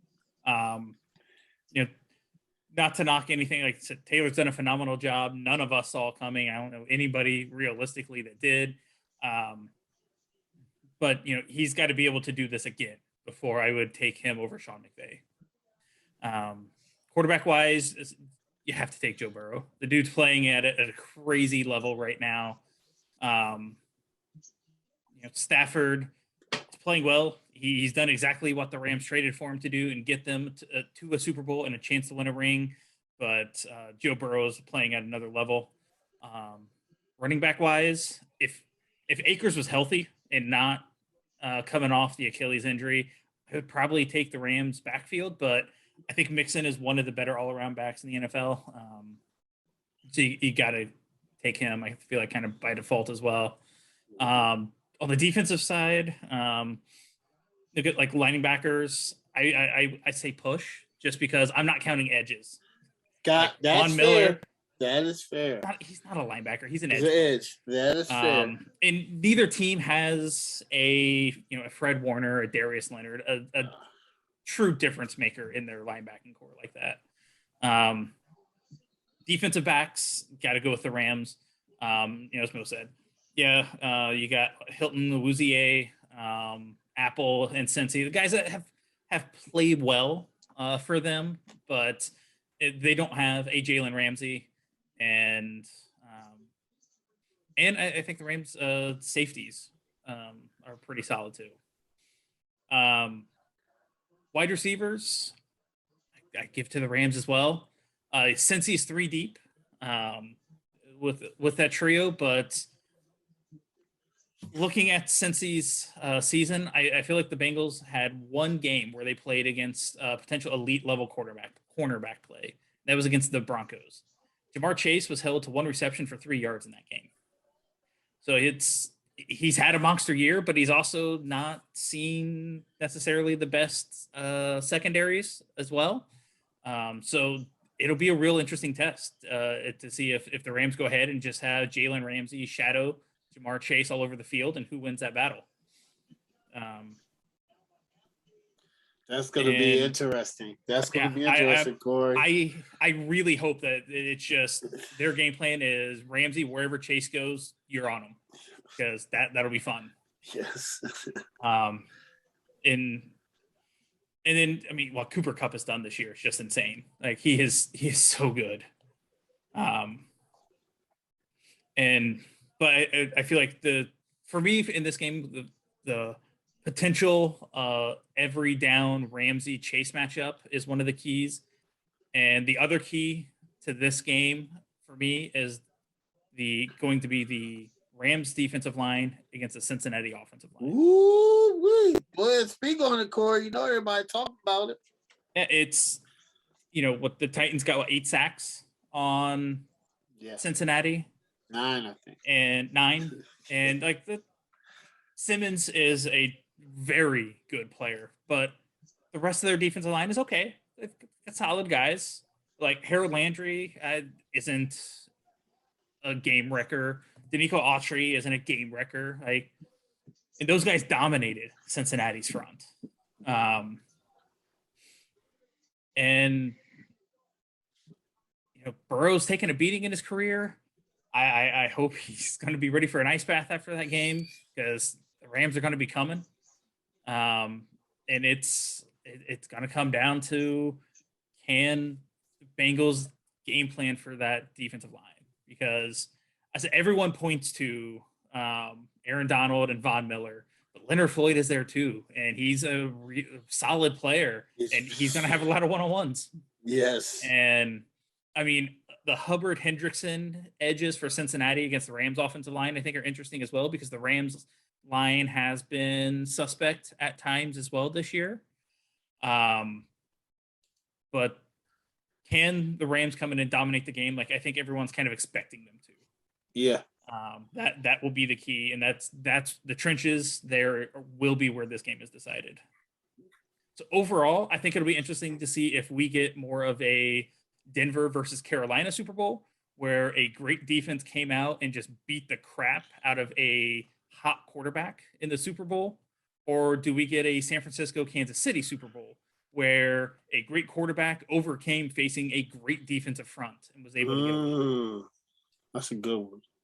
My initial instinct for this game was that the Rams front would be too much for Cincinnati to handle. So they're just that talented up front. They've got the best defensive player in the league, and pound for pound, Aaron Donald's arguably the best all-around football player in the league. And when the Tennessee defensive line was dominant against the Bengals, I don't expect Stafford to throw away the game like Ryan Tannehill did. Nope. I think he can take care of the ball better. I said one of the plus sides, oddly enough, to the Rams offense struggling towards the end of the season was that it forced them to lean on the running game more, and that has greatly benefited them come playoff time. And I'm going to go with the Rams to win it 24-17. MVP. I would say Aaron Donald because I think he will be able to dominate the game. But I also know how the MVP is awarded, so it's probably going to the quarterback and Matthew Stafford. Yeah. You know, I knew. Yeah. Yeah. All who right, gets Craig. it, who deserves it, I think are different subjects. All right, Craig, you gonna pick the Bengals? Maybe. You might, man. You don't never know, man. Maybe. Coaching wise, let me start with coaching. Got to go Sean McVay here. I just think what he's done this year. I know he's had the better roster or the better team overall, but you know, he's lived up to the expectations when they traded for Stafford. Then they got Odell Beckham and then picked up Von Miller as well. So they kind of capitalized on getting rid of their draft picks and making it work for them this year. Zach Taylor's done a great job. Like I don't think anybody, like Corey said, nobody's seen or saw this coming as bad as this team was the last couple of years. And in Burrow's second season to have them come in and be AFC champions, like I mean, they got way farther than I thought they were going to lose in the second round at least, maybe. No, actually, I picked them to win that game against the Titans, but I thought they would definitely lose to the Chiefs. But then again, I didn't even think they would even be in the playoffs. So he's done a phenomenal job.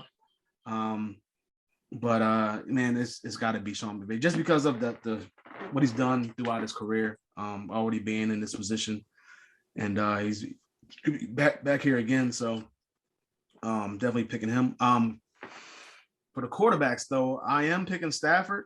I think the way he's playing, like his numbers are they're good. His numbers are better than Burrow's, and Burrow's played worse pass defenses. Yeah.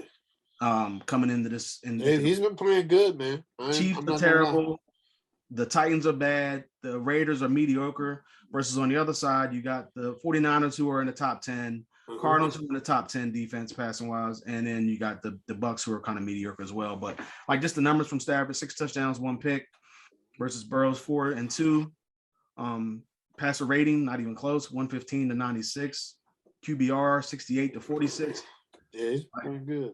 Percentages both kind of the same, 72 to 68, but just Stafford, man. Just the way, because the way he was ending the season, he was trending way down, and he just, like a turnover in like 4 or 5 straight games, and then he's kind of stepped up, and you really haven't really seen too many turnover. Well, you only seen one.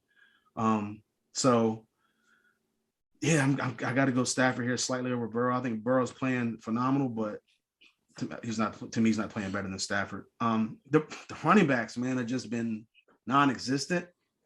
I'm just going to flip a coin and say I flipped the coin. I picked Mixon. Neither one of these running games are nothing to write home about. They're just they're terrible right now. Mixon's getting 3.8 yards a carry, 63 yards per game, and has 1 touchdown. Akers on the other side is getting 2.9 yards per carry, 50 yards per game, and 0 touchdowns. So I think just Mixon has been the better running back all year. Obviously, Akers hasn't really been there all year. Michelle has been decent.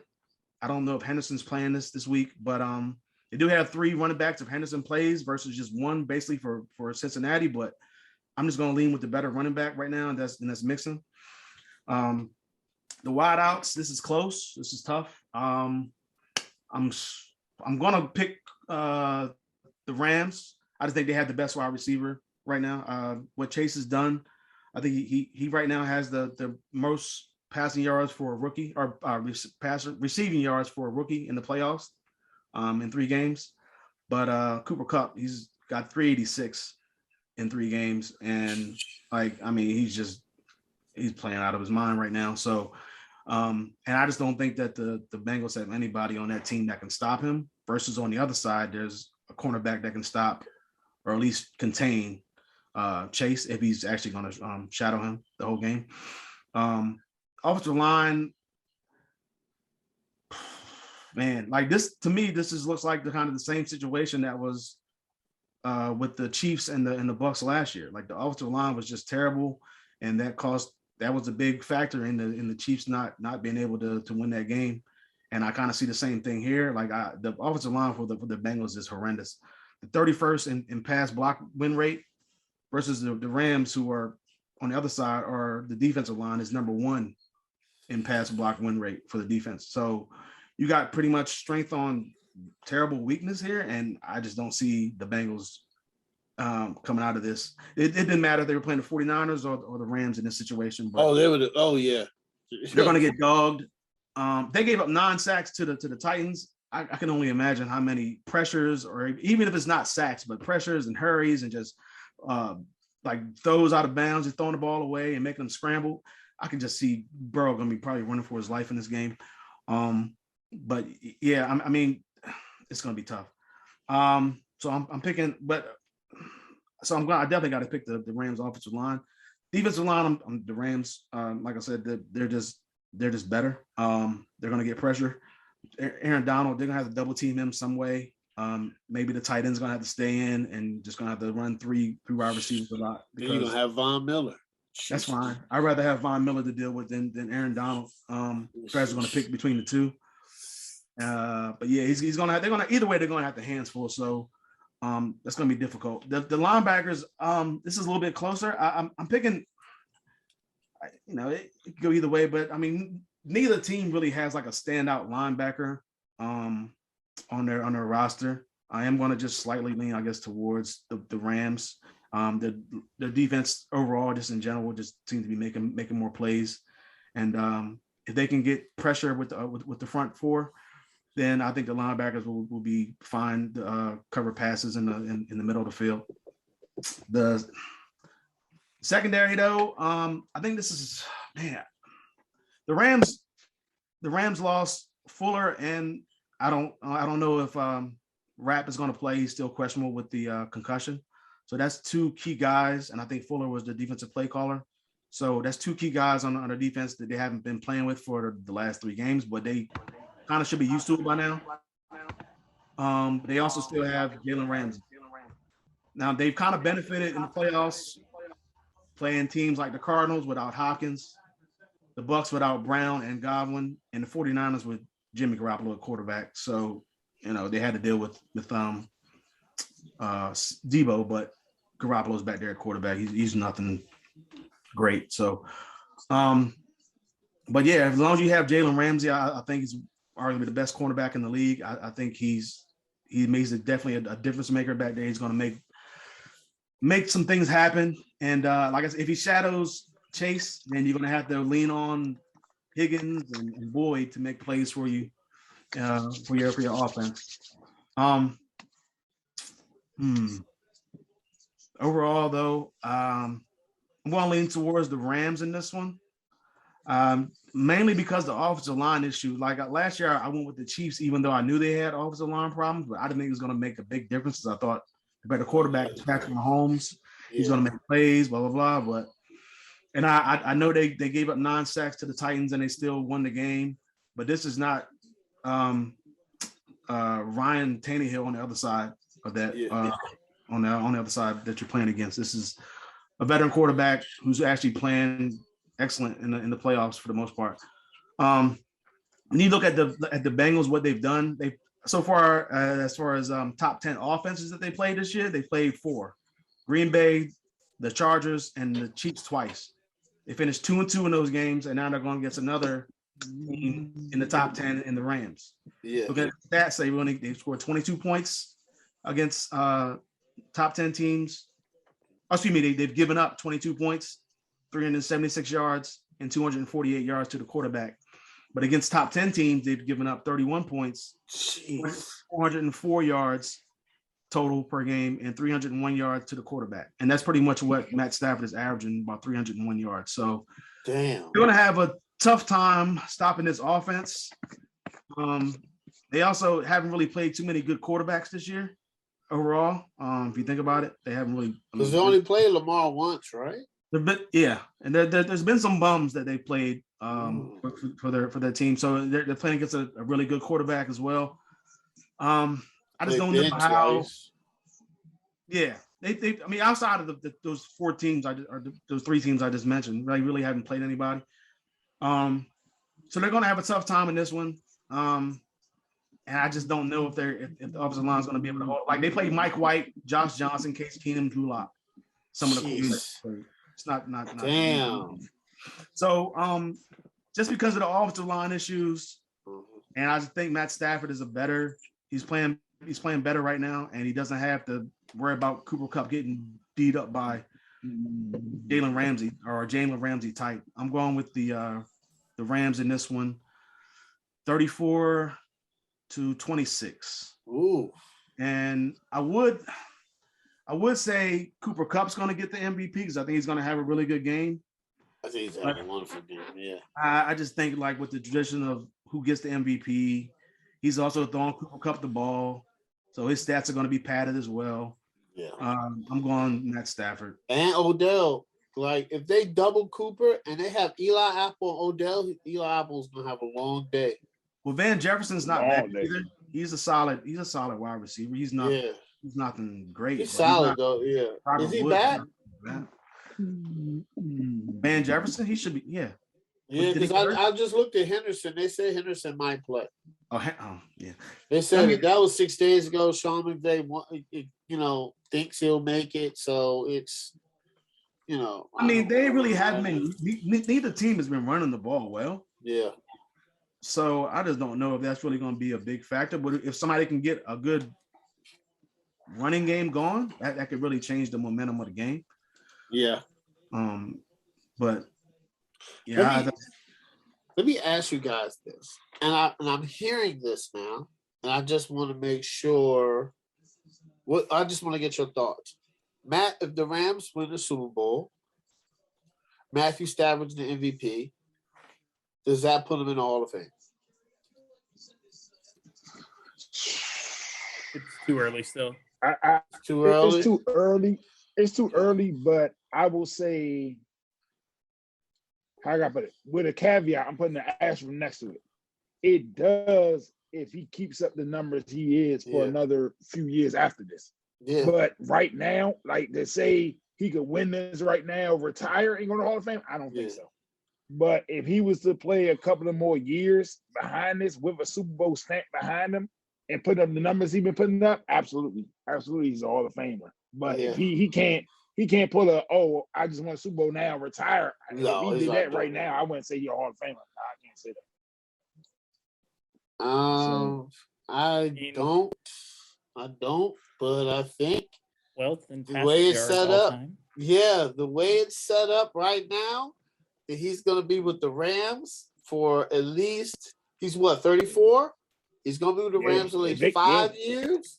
Because quarterbacks playing in prime till around that. If they get 4 good years out of Matthew Stafford, if they get this one and 4 good years, say he goes to an NFC Championship game, 2 NFC Championship games, and then he loses the second round, and he puts up the numbers from this year, and he has a Super Bowl win and a Super Bowl MVP, yes. So He'll be top 5 in a lot of categories with the Super Bowl MVP and the Super Bowl win. Yeah. He's 12th in touchdowns career already too. Yeah, already. If he plays, I didn't realize he was. Yeah, if he plays till he's, I'm gonna say Detroit. He's in Detroit. He if he finishes top 10 in both yards, touchdowns, gets the ring and everything, he would be more deserving of the Hall of Fame than Eli Manning will be. And Eli's getting it. I mean. And he has 7th in all-time fourth quarter comebacks too. And if you get if they resign, which I think they will, if you resign Eli, I'm saying if you resign Eli, I mean not Eli, if you resign Odell and Von Miller back, man, Lord have mercy. I don't know. If you Odell, look at the situation we're in right now. I just don't see Odell win or lose this game, this Super Bowl. I don't see Odell. Y'all see Odell leaving, like testing the market and being like, somebody offers him more money, Yes. Okay. I can see him going. Listen, he went from being terrible in Cleveland to going to the Super Bowl, and if he wins it and has a good game, teams are going to be looking then. for him. No, I'd be a strict money play then. If he leaves the Rams, he can't say he's trying to win. It'd be a strict money. Do they have cap space? I'm about to look. No, I think they got enough to sign him because is Odell really gonna break their bank? Can he really come to the table and say, I want this on a high level, top 10, top 5 receiver type money? Like he can maybe ask for solid number 2 money, but he can't really come to the table asking for a grip. You know what I mean? Oh, they're not bad. They have 137,000, so they'll be okay. They can work some stuff out. Oh yeah, they don't have any dead cap space. Yeah, so they're good. They're good. They're not over the cap. Wow. So it looks like they only have like 137,000. I mean, that's good. If you're not in the millions, you can work stuff out. So I mean, maybe they probably redo Matthew Stafford deal. Jalen's locked up. Aaron Donald's locked up. I mean, I don't know what Odell Super Bowl. When teams win a Super Bowl, it's hard to say if they're gonna. I don't know, players leave or not. You know, Von Miller probably leaves. I mean, like who their pending free agents are. Yeah, I think Cooper Kupp looked like he's wrapped up. You know, they signed Wood, so he's good. He'll be back next year. I mean, they might re-sign him. They might. I know they're definitely going to want to probably lock up Stafford long term. Stafford seemed like one of those guys that have a Patrick Mahomes type of deal where, you know, he gets paid with the team to win. I think the Rams don't have a ton of massive free agents this offseason, so no, they don't. They could. Everybody looks like they're signed. Yeah, they'll probably restructure Stafford to get him long term. I don't think Stafford's one of those guys where I think he'll sign a team friendly deal to make sure that they keep the Aaron Donalds and the Jalen Ramsey, but he still gets paid. I guess that's weird. Like a Patrick Mahomes type of deal, like, you know. I mean, that's what I don't think he's going to get 40, but I think he's going to get, 30. And I think the Rams would be okay because the NFC is Tom Brady retired. It's wide open. You have Russ, right? It's inconsistent. Yeah, it's inconsistent at best. Yeah, you have Stafford's in the NFC, right? Yeah, but if Aaron Rodgers leaves, he's probably the best quarterback. Him and Russell Wilson, which means that you would probably be deep in the playoffs with championship or Super Bowl every year, especially with that team. You know? So, I mean, Odell, I don't know, man. I don't know what Odell does. He likes LA. They could re-sign him. But then they have Robert Woods. I don't know. And I don't know when Robert Woods is gonna come back. I don't know, man. But see, like Odell could. What if the Commanders give Odell, like we give Russell Wilson and we pay Odell? We don't know. Odell could go to. He reportedly almost signed with New England. They still desperately need a wide receiver, and they have money. He could go there. I mean, I could see Mac Jones feeding him the ball. I can see Mac Jones feeding the ball. I think Odell's gonna have his where he wants to go. He's gonna have. I think he'll have a couple options. He go down to Las Vegas. He would fit perfect. He's still on the West Coast. He has a good quarterback, and Josh McDaniels will probably give him the ball. If you have Odell, you're getting him the ball. He's going to be the number one receiver. So I think Odell's going to have options.